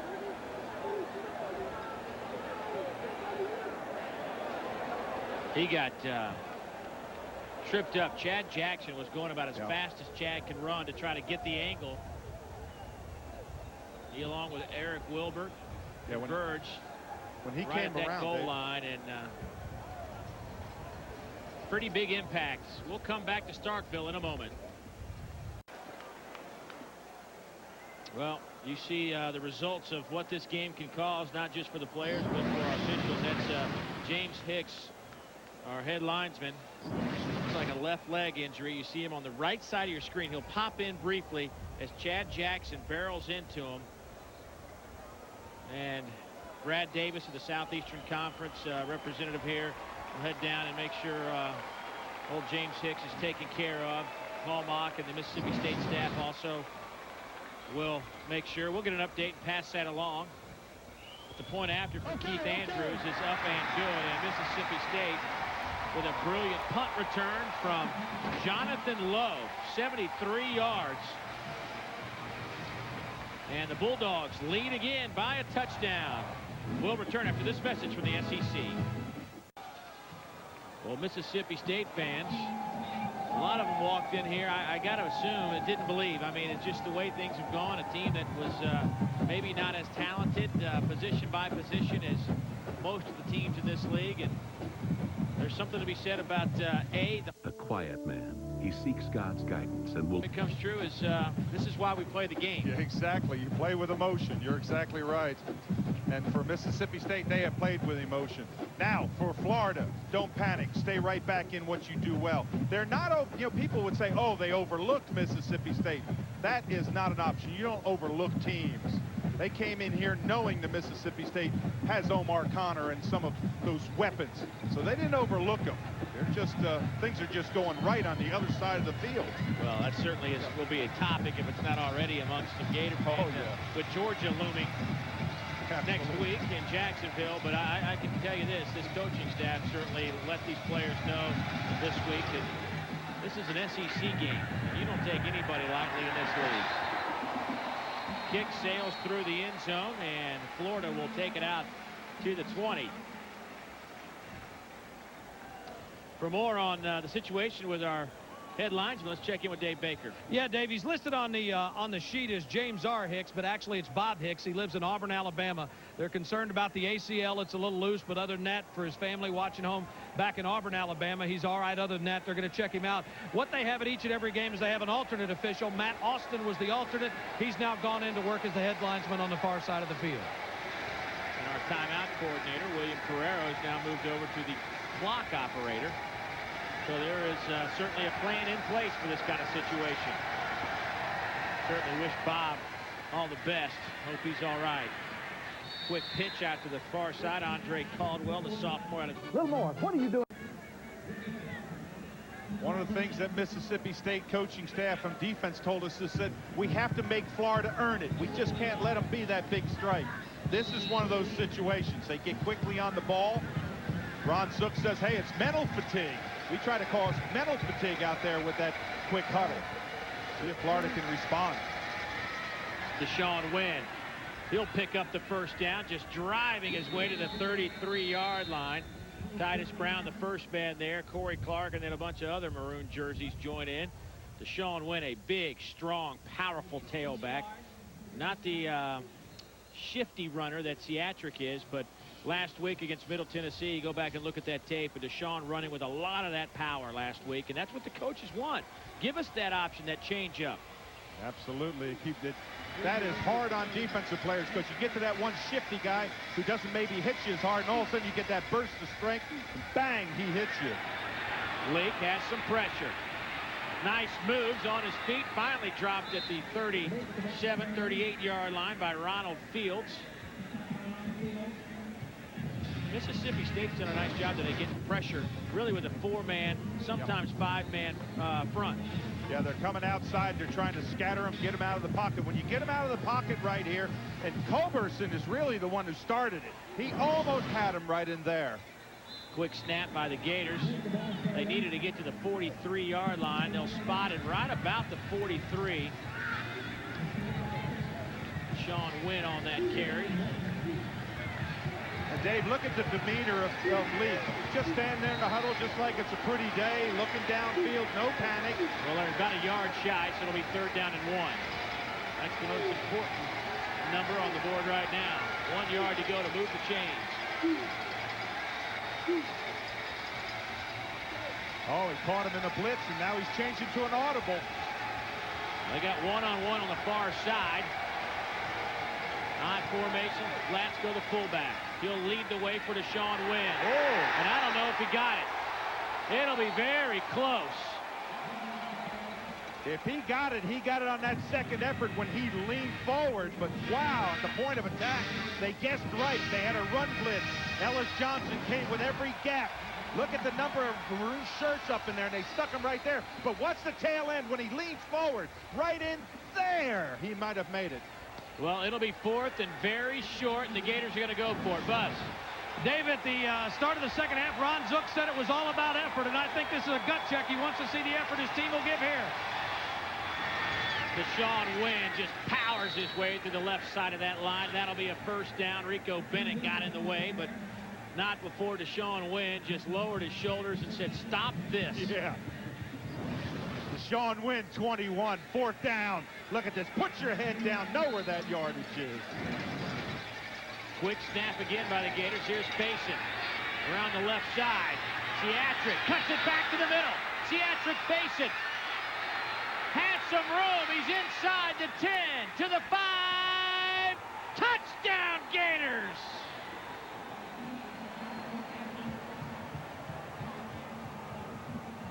"55 electric yards by 𝐒𝐿 Fᴏᴏ. Talk about electric. I thought he was going to go out of bounds right here. Watch this. He's out there. Now he cuts back in. Makes people miss. We talked about just his speed. And now just put your head down and run. You're not going to bring him down. Not with an arm tackle. Carries him into the end zone. 121 yards on the day now for C4. Point after is perfect by Matt Leach. We are tied up again. Some fireworks in Starkville. 24-24. Back after a word from your local stations. The Gators seem to have that spark back after 𝐒𝐿 Fᴏᴏ electrified those in attendance with a 55-yard dazzling run to tie the score at 24 apiece. And now Jonathan Lowe, who's had a chance to catch his breath after his punt return of 73 yards for a TD, stands back to return this kickoff. From the 2. Lowe out to the 20-yard line. Well, that was an impressive drive by Florida. They certainly had their backs against the wall. They made it happen, and they went 80 yards in 7 plays. Another one of those quick drives, 2:44 off the clock, and that successful drive means another $500 to the SEC's education initiative, courtesy of Safe Auto Insurance. Call 1-800-SAFE-AUTO, and you too can be a successful driver. 𝐒𝐿 Fᴏᴏ, 121 yards on 14 carries. Norwood out over the 20 to the 24. Channing Crowder now with 10 total tackles today. Look at Crowder just slip the block and come right back in. He just has that instinct as a linebacker just to know where the ball's going. He slides to it well, slips the block, plays across the face. He's got 2 quarterback pressures, a forced fumble, 10 tackles. That young man, he plays football like I like to play. I'd like to think I could play like that. Here's Connor trying to be shifty out over the 25 to the 27-yard line. That'll bring up a 3rd down on about 4. Earl Everett dragged him down. Big defensive stop here for Florida. They certainly have taken the wind out of the sails of the crowd after that low punt return with that drive of theirs moments ago. A stop here, get good field position, and, you know, I think that confidence will be back on Florida. Let's face it, man for man, they're a more talented football team than Mississippi State. Absolutely. I mean, and nobody knows that better than Sylvester Croom, the head coach. But he says, hey, we're going to play with emotion. Little shovel pass will be close to the 1st down. Had to get to the 31. The nose of the ball will have to be at the 31. Jerious Norwood had to carry. I think he'll be about a foot or 2 shy. Dave, this is one of those tricky plays. I don't think Coach Croom will go for it on this. Well, it's a toss underneath. This is a tough call right here. I mean, you're sitting in 4th down. You've got 6 inches to go. You don't want to give it back to Florida. Oh, and look at Florida. Florida ran all the way over here because Mississippi State huddled. So now they run all the way back to center. 51-yard average on 3 punts for Jared Cook. Has plenty of time, gets it off. A good kick. Chad Jackson off his fingertips. Loose football. Jackson will get it out to the... he will get it out to the 20-yard line. But they're going to say he called for a fair catch, meaning that the ball is spotted back at the 1. Wow. As soon as he gathered control, it became a fair catch and a dead ball. Wow, signals fair catch. Yes, that's the signal. Now, wherever he gets possession of the ball, right there. Oh, what a turn of events. Again, now, where does he get possession? The official makes a great call.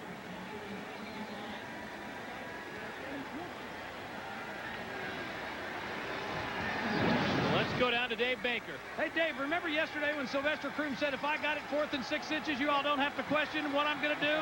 Well, now he's in a tie game, and it was a great decision because every time either team has punted with the wind, the guy at the other end has had trouble fielding the ball, and that came into play again. And as it turned out, it was a great decision. Boy, that was a super decision. Now, if you're Florida, you can't get fancy down here. Got just pounded out.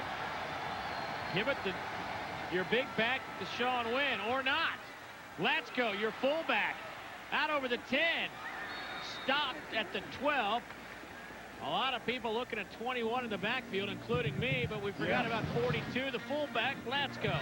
Well, that's a little fake in there, and it really pulled the defense in. Now, run it out there and just dump it off to 𝐒𝐿𝐴𝐶𝐽, the fullback, pick up some yardage and get out of trouble. A heads-up play. Rob Walker of Mississippi State limping off the field, the defensive end. So Chris Leak and company now looking at a fresh set of downs. Ball sits on the 12. And now he's got a little room to operate. O.J. Small in motion, 5 receiver set. Leak over the middle looking for Small. What a catch at the 30-yard line. And about as good as the catch was the throw. That was a marvelous throw. He had Titus Brown that's going to drop back right in here. See Titus Brown? He throws it right over top of his head and dumps it into O.J. Small. What touch on that pass. Man.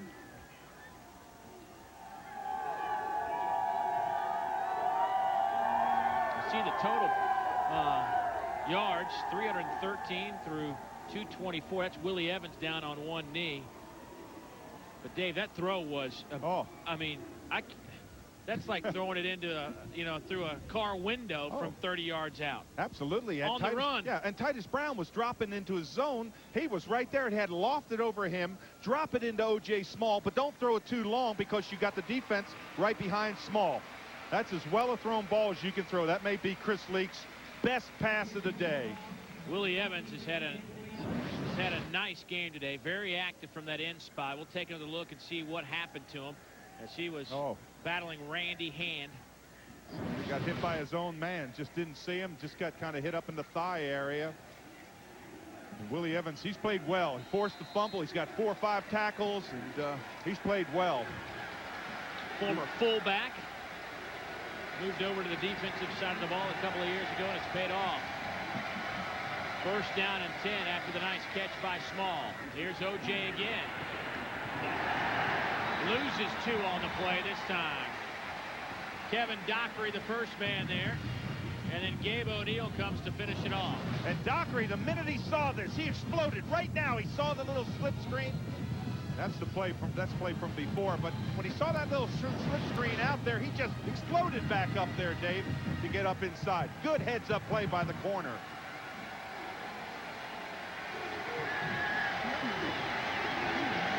Second down and 11. A long 11. 4-man front, cost Sweet to face it. Here's 𝐒𝐿𝐴𝐶𝐽 again. Out over the 40, close to a first down. I swear, every time he touches it, I think he's got a chance to break it. Well, that's because he makes people miss. That time he had an arm tackle right on the line of scrimmage.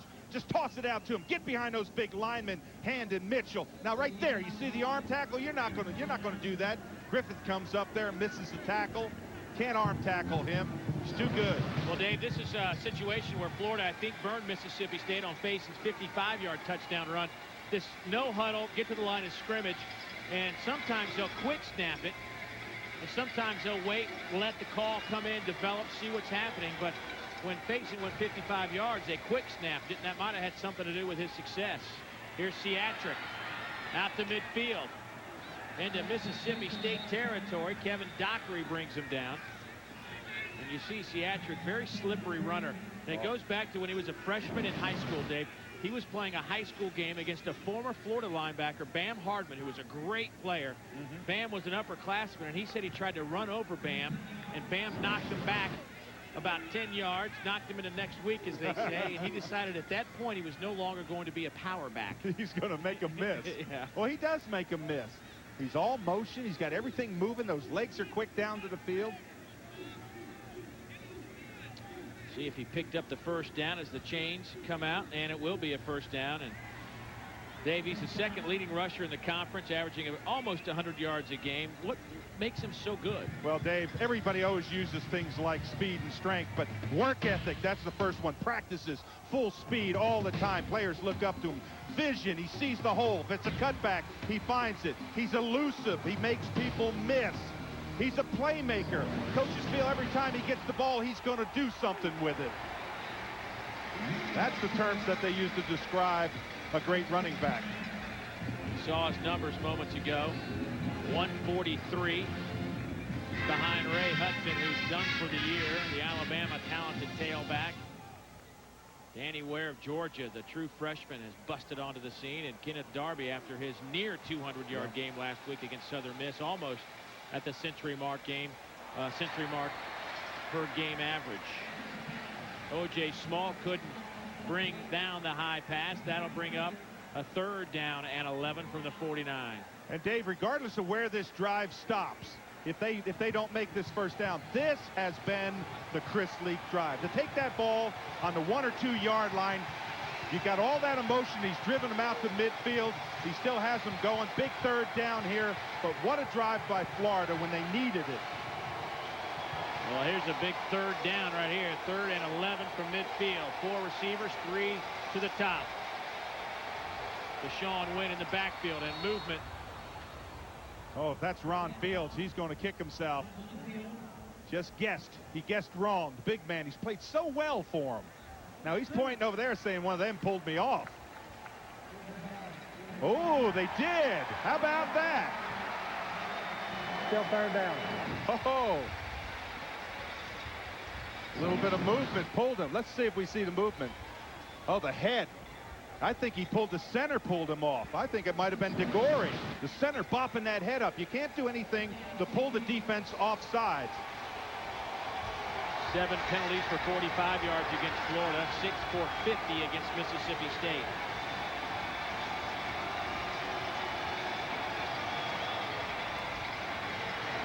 Leak has all day to throw, going deep. Looking for Jackson, can't bring it down. Darren Williams in on that coverage. Boy, Williams came from his safety spot. This is a go right at the top of your screen. It's a go. And watch Williams, number 22, come over here. There he is, goes high for the ball to help out on that coverage. He reads it well. 4th and 16, and Florida will punt it away. Fair catch called for by Jonathan Lowe. It bounces into the end zone.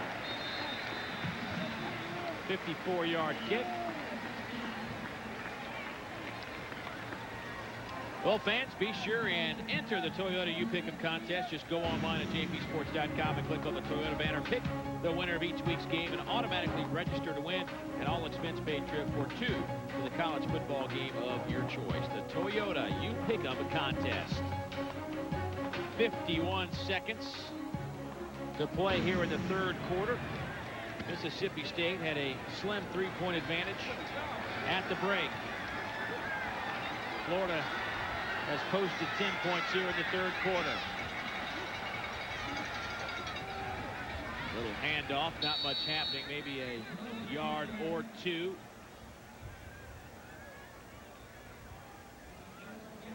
Well, Florida needs to stand right here. They need to get 3 and out, get it back. 100 yards or 99 yards is too far for an offense to go. And Ron Zook, he'll be happy if his defense can get 3 and out for Mississippi State. If they can move the ball, just move the chains a little bit. How about Mississippi State? They're using that clock to the fullest extent. They're just going to let it click down, maybe? I think they have to get a play off, though, Dave. Yeah, there's about 3 seconds difference between the play clock and the game clock, so they'll have to snap it here. Omar Connor, little handoff to Norwood, trying to get to the outside. Stiff arms one Gator out over the 30, and that'll be good enough for a first down. And Sylvester Croom right in front of his running back raises his hand and says, yes. Yes, you're exactly right. How about Norwood using that speed? Well, we've got 15 more minutes to go. I bet you didn't think we'd have a tie ball game, did you? No, I didn't. Should be some fireworks in the fourth quarter. Stay with us. Well, got a little activity from Bully. Not much, but we got some. Yeah. See, that's a docile dog right there. Yeah. I'm not touching that.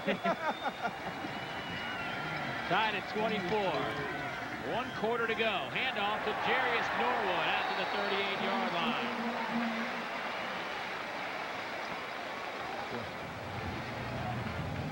Boy, you talk about small holes in the line. This is a small hole. Watch this right in here. Not big, but right there. He's going to cut back and come right up in here. Look at this. Plant those feet. Get back up in there. You don't worry. 55's coming. You'll see him. He'll be around every play. But I like Jerious Norwood because I like the way he gets to the hole quick, Dave. 17 carries, 64 yards. After the 8-yard pickup, Omar Connor will do the rest for the first down over the 45.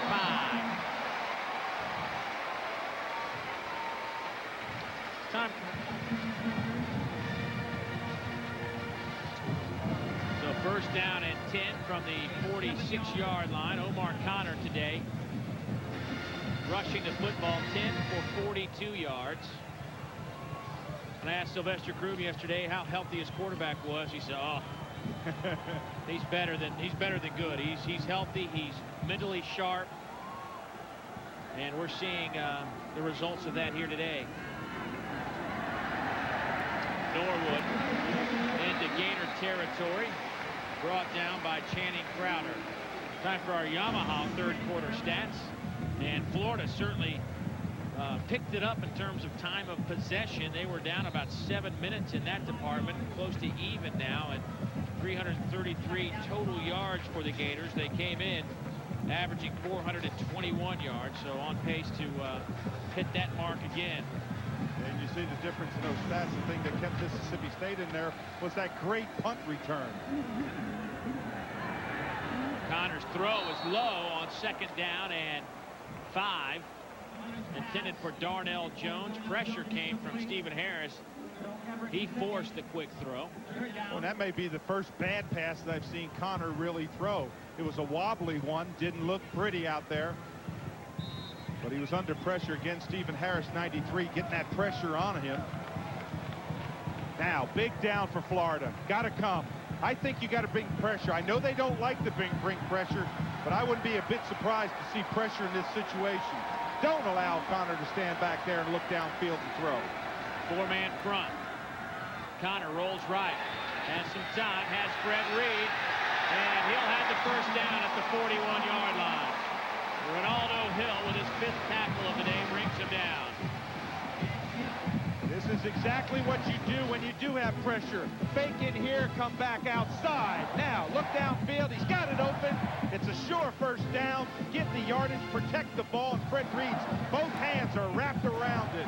Move the change. Keep it away from Florida. Well, coaches really like Fred Reed's ability to catch the ball out of the backfield. They use him on a lot of screen plays. That time they sent him out into his own route. And Fred a little nicked up right now. So the senior out of Tampa, Florida, will head to that bench, and a flag down on the play. The official counting. Looked like he was counting. Maybe he counted wrong. There's no foul on the play. Timeout, Mississippi State. Well, with that timeout, we'll step aside. First down and 10. 12:52 to go in the fourth quarter. There is Fred Reed, who limped off the field, had some ice on his left thigh. The honorable mention All-America out of high school in Tampa, Florida. Now a senior. And Norwood, the junior out of Brandon, Mississippi, takes it to the 35-yard line. Boy, I'll tell you one thing. This is no place to go, but you got to give Norwood a lot of credit. He's only 200 pounds, but I mean, he's exploding in there. There's number 55. He's always around the ball. Their backers just move so well. He's a tough guy, isn't he? Second down and 5.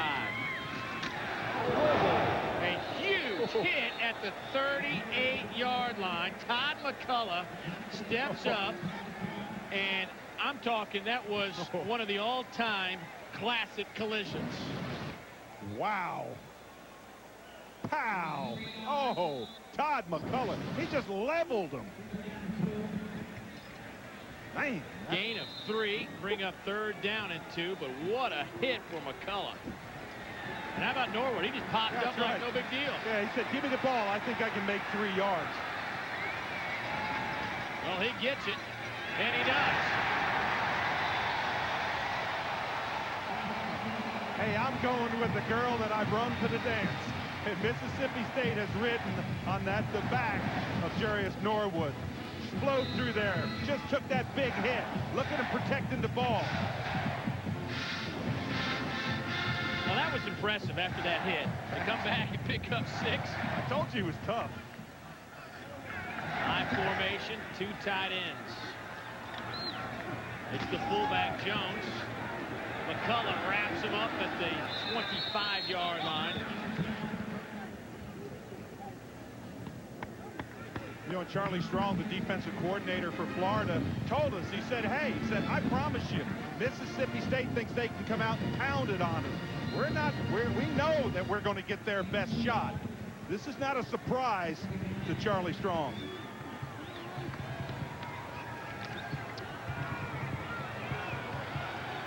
Second down and 8.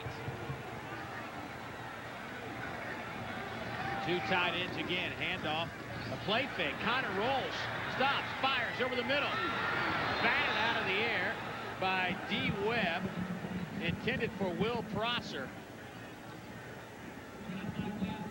Boy, Prosser comes off from that split spot right there. He's going to come across the field over in here. Watch when he comes across. Now watch the recovery by D. Webb. Comes inside him, doesn't put the hand on him, gets up and distracts it. Prosser is one of the tough guys in this world. A couple of weeks ago, he played a game with a strained Achilles. Also had a big gash in his hand that required some stitches, but told the coaches, I'm good to go. Went out and made a few catches. Well, they'd love to find him maybe on that little slant in. It's been successful before. Connor has room to run, but will step up and fire. Passes caught inside the 10. McKinley Scott, the senior out of Tunica, Mississippi, makes the reception. Corey Bailey knocks him out of bounds. It'll be first and goal for the Bulldogs. Use the legs of Omar Connor to get out of trouble, and he throws a strike.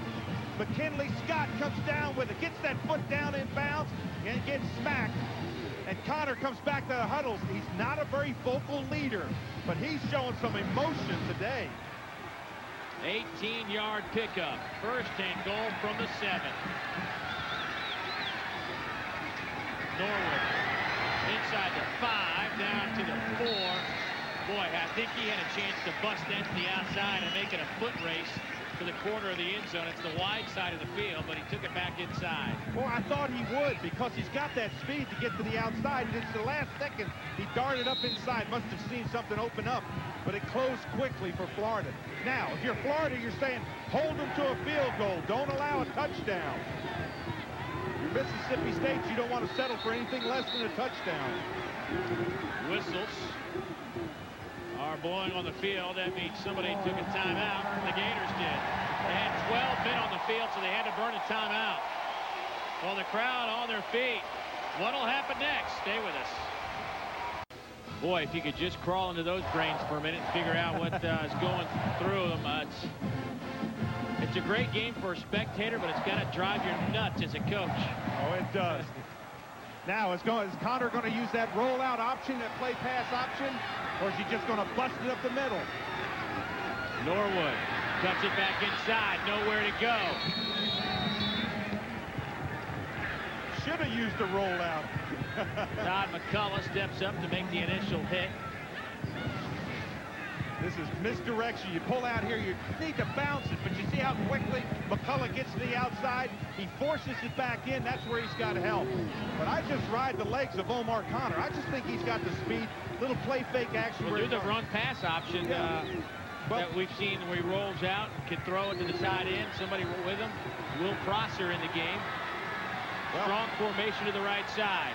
Fullback, Davis in motion. Here he comes, rolls right, far side. Florida all over it, flags are down. Connor dove for the corner, got to the 1-yard line. Todd McCullough pushed him out of bounds, but a flag came in. Florida all over that play defensively. Now, you see him clap his hands, that means that he thinks it's against Florida. Could it be holding? But they used the legs, they had that roll option. You're right, Florida exploded up on the ball. Holding on the defense from the 47. The penalty will be enforced from the end of the run. Half the distance. It's third down.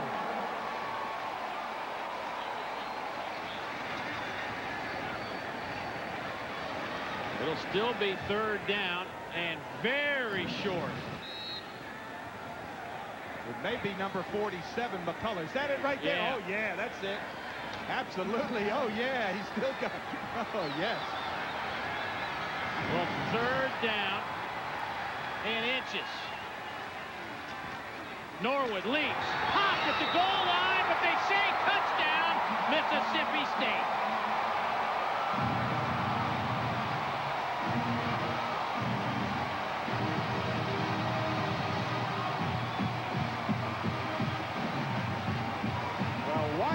With the guy who got you down here. Number 12, Jerious Norwood. Look at this, up top. All he has to do is break the plane. They said he did. Again, up top, nothing's going to stop him. Here he goes up, breaks the plane right there. Now they push him back. And again, let's see if he breaks the plane from this angle. You see, oh yeah, I think he does. I think he gets that ball in there. The officials are right on that line, Dave. They're looking right down that plane. And there is Jerious Norwood. He's lying in that end zone, being tended to by that Mississippi State medical staff, headed up by Paul Mock, who is one of the best in his profession. Well, I can't believe he went down from that hit, and I know that was a hard hit, but the fact that he didn't go down from that McCullough hit earlier, wow. Remember Fred Reed, the backup tailback, also had some ice on his hamstring moments ago. I think Norwood maybe just got his bell rung. 88 yards today and a big touchdown. That's his 4th touchdown rushing this season. But that drive was huge. 16 plays on that drive. Excuse me, 17 plays on that drive. Now, how about the coach? Look at this. O's in the game. O's in the game. Not a whole lot of reaction.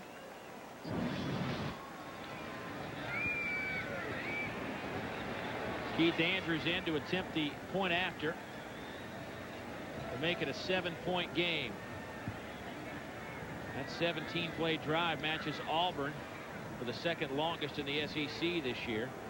Well, you don't see drives that long because teams somewhere along the line, holding call, fumble, an interception, motion, offside, anything like that. Most offenses, they stop themselves. That was a picture-perfect highlight drive. Didn't Sylvester Croom tell us yesterday that anything like over 10 yards, he with nobody playing defense. He's in against the air. Against the air. He's having a tough time trying to score. Well, here's Andrews.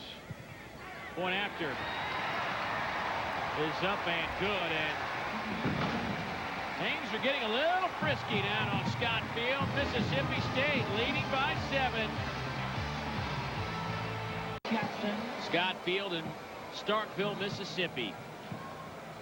31-24 our score. The Bulldogs out in front of the Gators by a touchdown. Keith Andrews to kick off for Mississippi State. Andre Caldwell and Chad Jackson back to return. 2 explosive returners. Short kick taken by Caldwell. And Andre stopped at the 26-yard line. Dave, that last drive, 17 plays, 80 yards, is pretty impressive. It certainly was. He used a lot of features.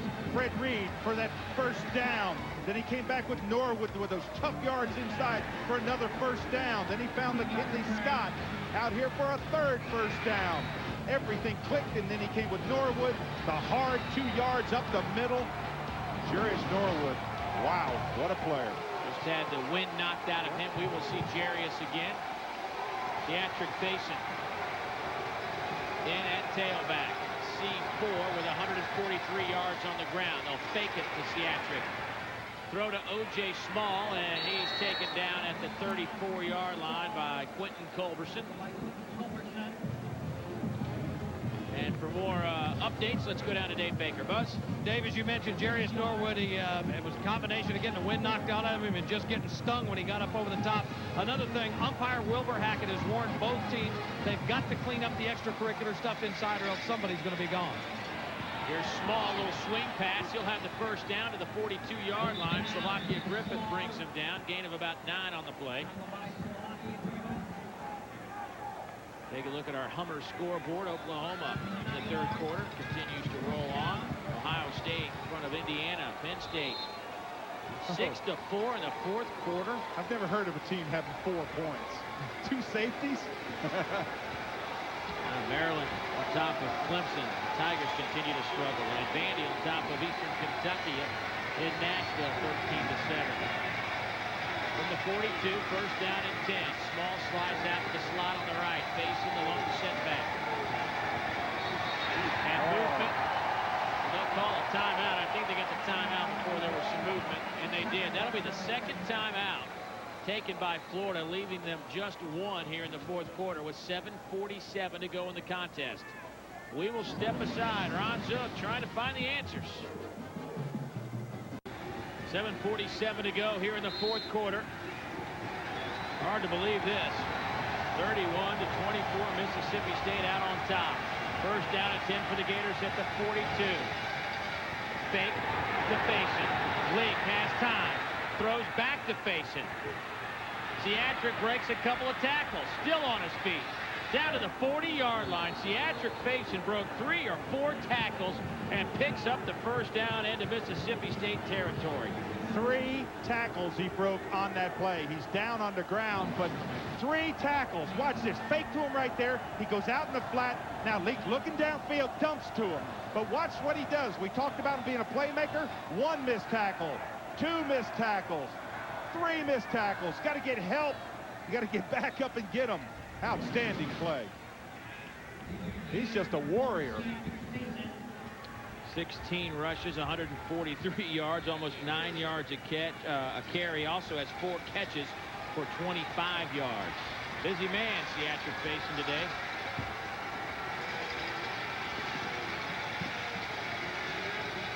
Deshaun Wynn back in the game. Oh, my! David Hurd came out of nowhere, tried a little screen, a wide receiver screen, and Hurd just batted it backwards. Yeah, Hurd came up underneath. Look at this. Gets that hand out right there and knocks that ball away. If he catches that football, if Small catches that football, look at going downfield. He's going to go downfield. He's got all this out here.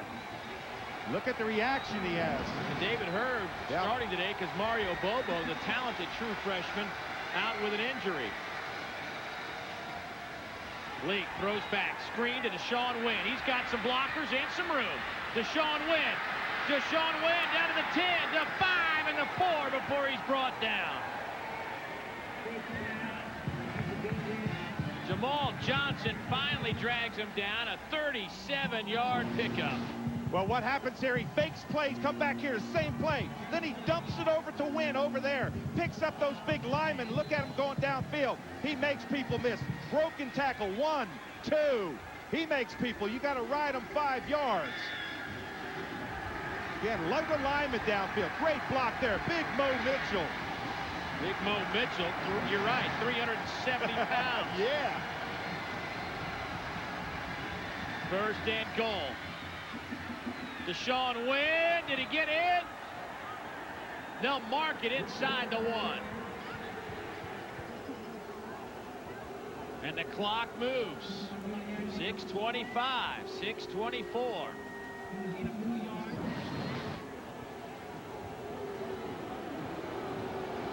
Deshaun Wynn off the left side. Tough from that angle, but it looked like his knee might have gotten down. Oh. And this time the Bulldogs stop him. There's no question on that play. did they guess right? Penetration. David Hurd, the first one to come flying in. Watch this penetration. Get past the line. Look at them all. Everybody sold out in the middle. They knew it was coming. They guessed, and they guessed right. So 3rd and goal. Let me tell you, it doesn't make any difference whether it's 3rd or 4th. Florida is going for it.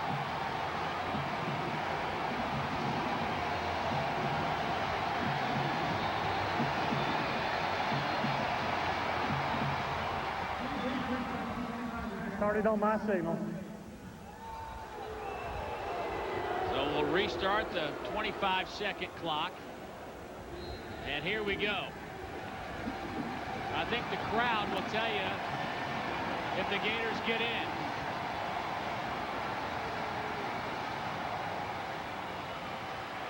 Leak running for the goal line. Touchdown, Florida.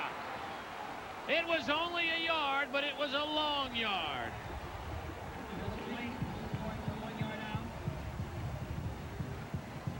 Heads up play. You guess that you float in the middle, hold them right in there. Now that holds the middle backer. Now you come out here, if you're Chris Leak, run to the corner of the end zone. Get in there. Heads up play. Boy, Darren Williams, a step too slow. Leak shows his outstanding mobility, something we never really talk about, but he has the ability to move around quite well. Matt Leach, point after is up and good, and we're tied. 5 minutes and 5 seconds to play in this one, perhaps. And Chris Leak, with his first rushing touchdown this season, has tied the score at 31. Dave, it's always something you're concerned about. So many times teams try to bunch it up in the middle and the quarterback breaks it outside, and Leak just fleet enough to catch the goal line. Absolutely. Ran for the corner, Dave. That's a heads-up play. You know, you want to challenge them. You had 2 downs. There was no denying Florida. They were going to go for it on 4th down, and Leak just explodes in there. Every game is a learning situation for him. I'll tell you, for a sophomore, he's a very, very talented, good play selection sophomore. Oh, we've had a good one today. I think we've kind of got more for our buck than we bargained for today. Amen, brother. You keep preaching. Well, I'll tell you what, we should have another good one next Saturday, 12:30 Eastern. The Vols are in control of their own destiny. They win the rest of their SEC games, they will be East champs and make it back to Atlanta. Freshman quarterback 𝐅𝐥𝐸𝐸 has been solid, but watch out for the Gamecocks. South Carolina knows they're still in the East race and can make a big statement against the front runners. It's a good old-fashioned SEC East clash. We've had a chance to do that game a couple of times in the past few years, and they have been dynamite. Log on to jpsports.com and click on the Regions Bank Trip Planner for the quickest routes and all the information you need traveling around the SEC. And a man who knows how to get around the league quite well, Dave Baker, down on the sidelines. Buzz, what do you got? Thank you very much. You know, we've got depth on his broadcast crew as well, Dave. You know, earlier when Bob Hicks, the linesman, went out, everybody got promoted up. So now our timeout coordinator is Steve Freeman. He played here at State. He's an NFL official here watching his son today. And the reason he's here today is because he's got the Monday night game on Monday. I don't know if you can see it or not, but down at the far end of the field, Bob Hicks is back out. They'll have to do some more diagnosis on that knee that he injured on that big touchdown return, but he's back out watching his mates finish up this great game. Thank you, Buzz. You just never know what you're going to get when you come to the ball game, do you? Ty Freeman, a backup tight end, is the son of Steve Freeman, who's now handling our timeout situation. And speaking of timeout situations, Mississippi State with 2, Florida with 1. Here's Jerious Norwood. Norwood out over the 30. Jerious Norwood to the 40, the 45, and out of bounds at the 46. A gain of 27 yards. Brandon Seiler dragged him down. A nice run by Jerious Norwood. Great decision on the play. Get to the outside. Picks up a couple good blocks. Burst through there. We saw him stand on the sideline like he was dead tired. Not the wind knocked out of him, but he's back. And let me tell you, when you're in a game like this, you're playing a team like Florida. Nobody gives you a chance. You play on emotion. That adrenaline starts pumping, and I want to tell you something. You don't get tired in a game like this. If you do, come on over and sit down, because there's somebody else that wants to play. Fred Reed checks in, bad thigh and all, and he picks up close to 10. Channing Crowder now with 15 tackles in the game. Boy, Fred Reed saw that hole, and I mean, he exploded through it. Watch right in here. Good block right in there. He's got him sealed off there, explode through. Protect that ball. Put that other arm up there. Don't make mistakes. Don't cause turnovers. Good enough for a first down. Fred Reed and company trying to take some time off this clock and get into at least field goal position. Here's Fred Reed. He'll fall forward inside the 40 to the 39-yard line. Our Hummer scoreboard will show us Oklahoma's put another touchdown on the board. Ohio State over Indiana 30-7, and there it is. It's a final. Iowa beats Penn State 6-4. Pittsburgh winning. Virginia over Duke in the ACC. And Clemson comes back with a late touchdown to beat Maryland. What's happened to the Terrapin offense? Yeah. And Vandy winning in the second quarter. Here it's 2nd down and 7. Movement up front. Looked like Will Rogers might have popped up. Yep, and he just kind of shakes his head there. Number 69. Yeah, when those big offensive linemen do that, Dave, they just kind of pop themselves and go, golly, hard count that pulled me off. Ball starts. Offense number 69. 5-yard penalty. 2nd down. There is Keith Andrews, who was hit from 40 yards today. You remember Dave Baker told us about that extracurricular activity. A lot of that has been David Stewart and Will Rogers in there. They got to keep their cool heads now. Can't get a foolish penalty in this situation. Here's Norwood. He's down to the 36-yard line. That's close to a 10-yard pickup. Channing Crowder with another tackle. Yeah, good blocks up front. Chris McNeil, the center, gets a good block. Now downfield, just come on downfield, get as many yards as you can. That little draw was late getting there. Norwood does a good job picking up yards. He's a tired warrior today. I need to correct myself at a bad spot. I think he had about 6 yards on the carry. That'll bring up 3rd down and 4. Most important down of the game right here. Do you keep that drive alive? Play fake works. Connor lofts it up, looking for Prosser, and overthrew him. Oh my, why didn't he run? But now here, this begs the question. It's 4th and 4. The ball sits at the 36. Does Sylvester Croom live up to his word? And he told us yesterday, I got nothing to lose. That's right. Little different scenario today at 31-31, 2:43 to go.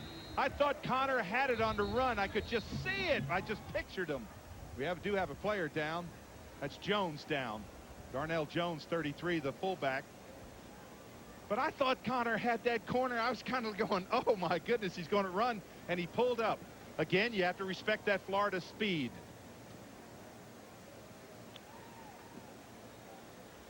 Buzz, what did it look like down there?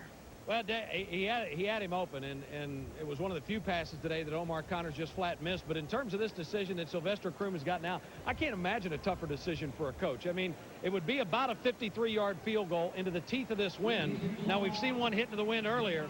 But if you don't do that, then do you take a delay? You're punting into this wind. You play field position with only about 2.5 minutes yet. But we've seen what Florida can do with its field goal kicker, and they've got the wind at their backs. People say the coaches get paid too much. Man, this is where it gets gut check time here. I go for it. What do you think, Buzz? I'm going for it. If I'm in this situation, I'm Sylvester Croom. He's going to do it. What do you got to lose? You lost 5 in a row. 4th and 4. Connors in. I'd go right back to that little rollout. I'd get him outside, give him that run-pass option. Let's see if he can dump it. Fred Reed, tailback, slides into a slot. Florida might bring some pressure from the outside. And whistles blow. And Richard Birch, the left tackle, may have popped up. And on 4th and 9, I don't know that you go for it if that's the case. You know what I thought I saw? I thought I saw T. Millins out here step. I know I saw Birch flinch a little bit, but I might have seen T. Millins all the way on the outside flinch. He's the wide receiver. You don't do that. T. Millins right in the middle of that huddle with the referees out there. He's shaking his... Please reset the 25-second clock. And that's what it is. Oh, well, they're thankful for Whoa, this crowd got quiet in a hurry. Yes. Kim Anderson, my spotter, quick to point out a couple of people that popped up, and now we know why. Big down.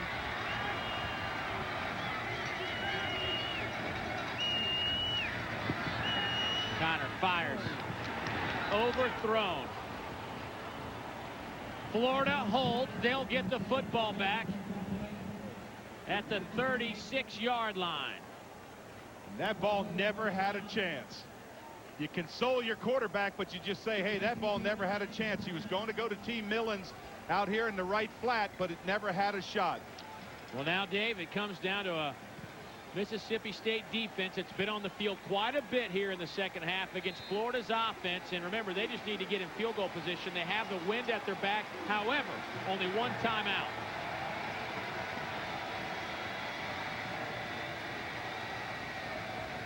Leak will throw it over the middle. O.J. Small gets rocked, but holds on at the 45 of Mississippi State. What a catch after a huge hit by Quentin Culberson. That was the stick. When you get him right underneath the chin, watch right up in the middle of your screen, fans. Coming from the left side, Quentin Culberson just levels him. More importantly, a gain of 19, and the Gators are on the move. A lot of time left. A lot of time left. Here comes an audible up on the line. He waited to see what happens, what defense they were sitting in. Three receivers to the top, and movement on the left side. Lance Butler. And that'll march him back 5. Before the snap, ball starts. Offense number 72. 5-yard penalty, still first down. Our Chick-fil-A nugget of the game. Our interdivisional records. Tennessee, the best of playing those from the West. Florida, number 2 at 27-11 against the Western Division. Alabama, the only team out of the West that's had much success against the East. Right now, Florida trying to continue their winning ways against the West. But look at 1st and 15. Lake fires. Oh. Picked off! Picked off at the 44! Jeremy Johnson!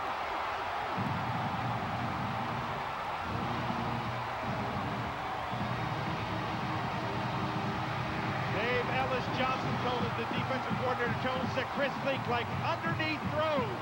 Look at that catch. Right down about 6 inches off the ground. Johnson goes down and gets it. He reads the quarterback's eyes. He's trying to throw it underneath. Just reads it, darts back inside. The 6th interception of the year for Chris Leak against 16 touchdowns. The first interception for Johnson. Here's Norwood. Mississippi State has 2 timeouts remaining. We're under 2 minutes to go. And the man now who becomes the center of attention is Keith Andrews. Well, wind or no wind, if they get it down in field goal position, they're going to go for it. You can see that wind is right straight down the field. Matt Leach of Florida hit a 50-yarder into that wind earlier. Here's Connor rolling, buying time. Crowder chasing him and running him out of bounds. Oh. Omar Connor went all the way in behind the bench. And he's slow to get up. Yeah, he went behind the bench. What happened is 55, Crowder just kind of gave him a push and he lost control. He comes all the way outside. Don't make a mistake. This is that decision he has to make. And watch Crowder just close him and shoves him, and he can't stop. He goes right through the crowd, past the bench. Not a bad play. No, absolutely not. I want to let you know that. That's not a bad play, but he pushes him, and look at Crowder just stops there. Crowder looked at him like, I've been chasing you all day, you son of a gun. And he has. Boy, Crowder's got more tackles. He's got marks all over his box. I mean, he is unbelievable. 18 tackles, Dave.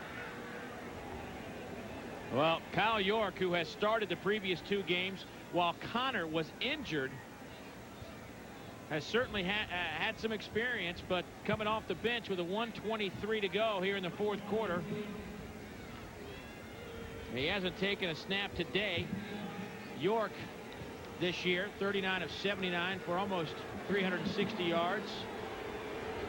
Been sacked 5 times, 3 touchdowns, 5 interceptions, and Connor has that sprained medial collateral ligament that made him miss 3 weeks of action, 2 games that he suffered against LSU. And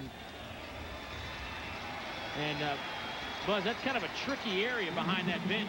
Well, there's not a lot of room, Dave, but back here where they're filling up water jugs and all that sort of stuff, it goes downhill into a drainage ditch, and it's absolutely the wettest place on the field, so it's extremely soft back there. The question is, if Mississippi State wanted to use one of its timeouts, could Omar Connor stay in the game, or do they go with a backup? Well, Kyle York will have to come on for at least 1 play since we've had to stop the clock to attend to the injury. So York will come on looking at a 3rd down and 4. So are we in 2-down territory? Obviously, I think we are at this point. Oh, I do too. Yeah, I do too. And now, what do you do if you're Kyle York? He's come off the bench. He's not even had time to throw 2 or 3 throws.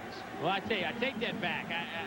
I don't want to say it's an obvious 2-down situation for the 1st down with tie ball game. You might want to take your chances in overtime and punt it away. Yeah, that's tough giving Florida the ball with 1 minute and 20 seconds left. You might not have to. Jerious Norwood to the 39.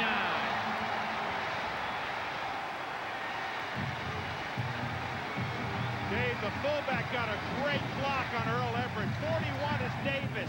Gets a good block, pushes them all the way inside. That's what broke it for Norwood, the fullback block. Bryson Davis. Well, Keith Andrews is 3 of 5 this year, a long of 48, a career long. He's done it twice. Prosser in motion.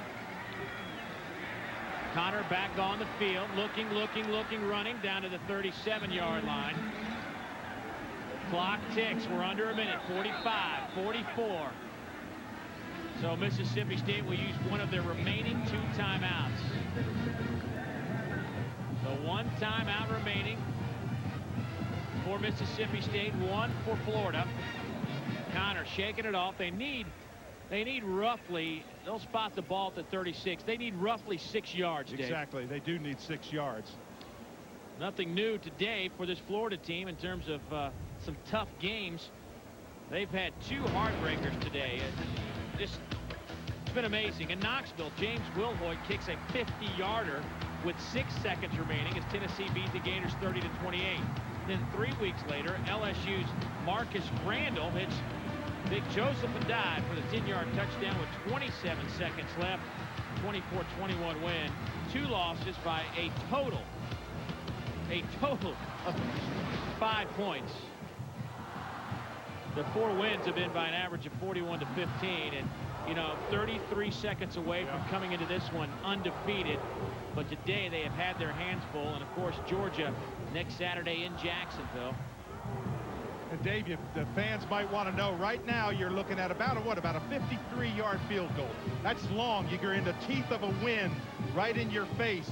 It is doable. And I think that Mississippi State, if they had to do it, they'd try it. But it really would help them if they can pick up that 6, 8, maybe 10 yards, run the clock down, and then try it. Here comes some pressure off the edge.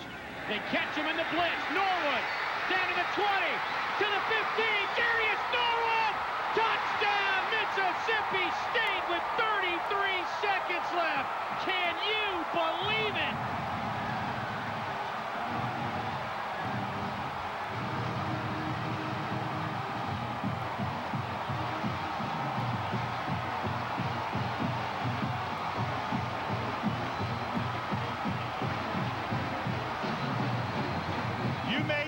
They caught him in a blitz. Pressure from Florida. They weren't going to let him sit back there, and he explodes through the line. Dave, incredible.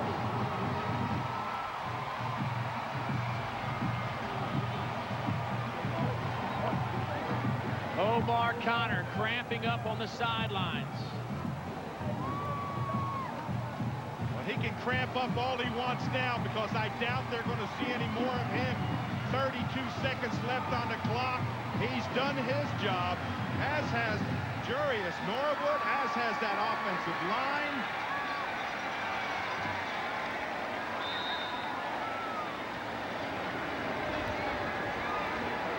Andrews to attempt the point after.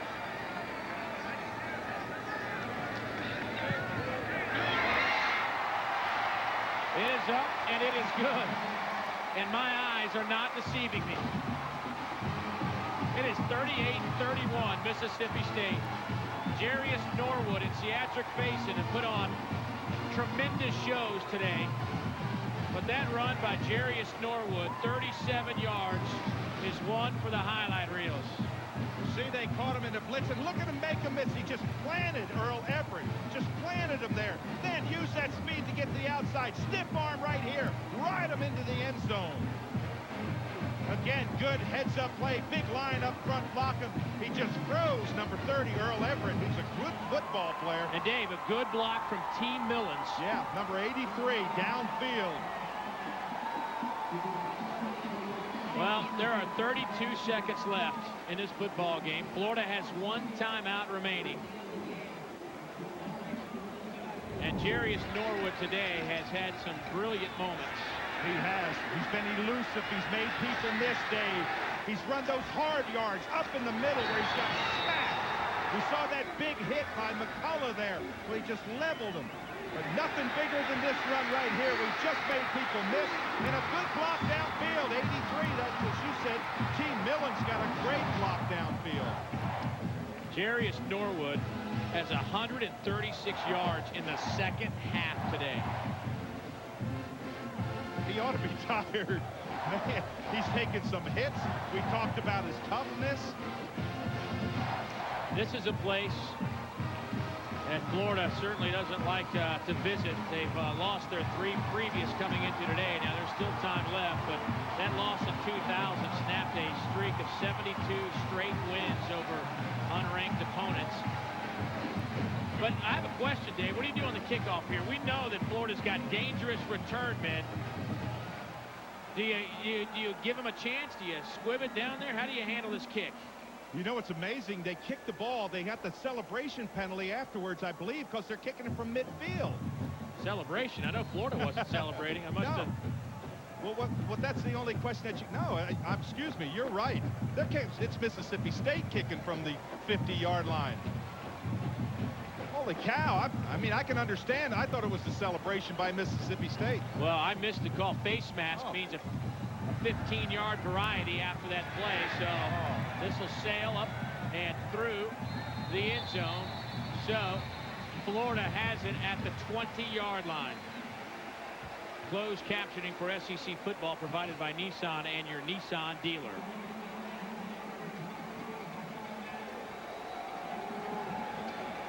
Well, let me tell you, Dave, I just want to say quickly, Florida has the weapons to make this happen. I know there's only 32 seconds left. I know they only have one timeout. But Florida has the weapons to make it happen. I've told you earlier, 12 scoring drives, less than 2 minutes. Can they have one less than 32 seconds?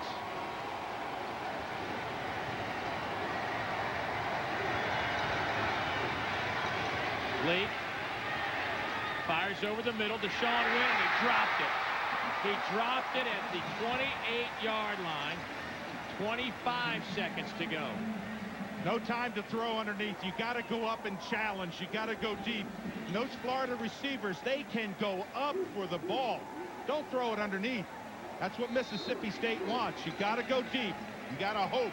You got to look for that jump ball. And if you're going to go underneath, you got to hit Faison with it. He can make you miss at least. Yeah, exactly.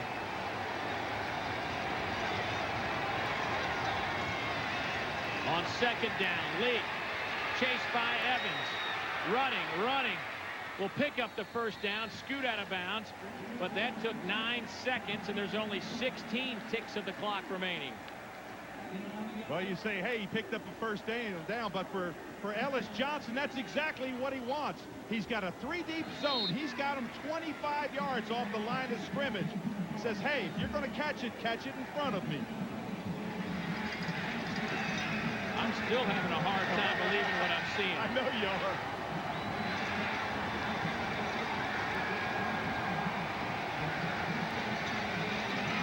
Lee under pressure. Dropped at the 28 by Willie Evans, who hasn't stopped this afternoon. Florida will take their final timeout. Number 36. He's played his heart out today.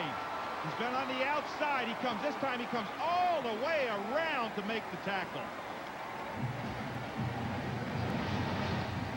Again, look at the time. Defense deep.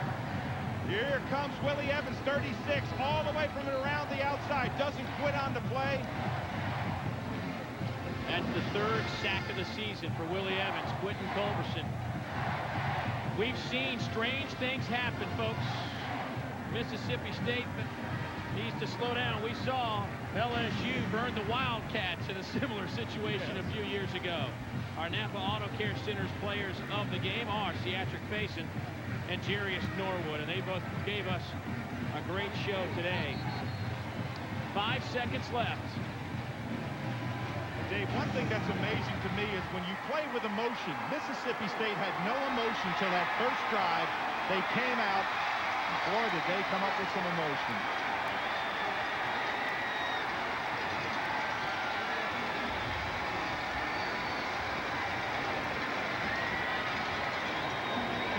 And a strange development as our referee, Jeff Robertson, standing there with William Carrero on the phone. I thought that play ended with 16 seconds. I think that's what they're doing, aren't they? I don't know. 7 seconds. So they changed it to 7 seconds. His microphone was out, so he had to come use the phone.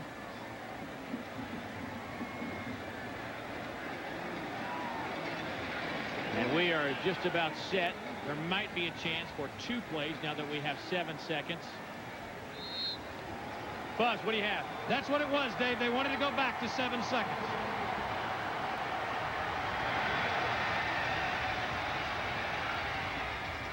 Little razzle-dazzle. O.J. Small tosses it back to Lee. Falls loose. And the Mississippi State Bulldogs have shocked the Southeastern Conference. Sylvester Croom captures his first SEC win, and he does it over the 20th ranked Florida Gators.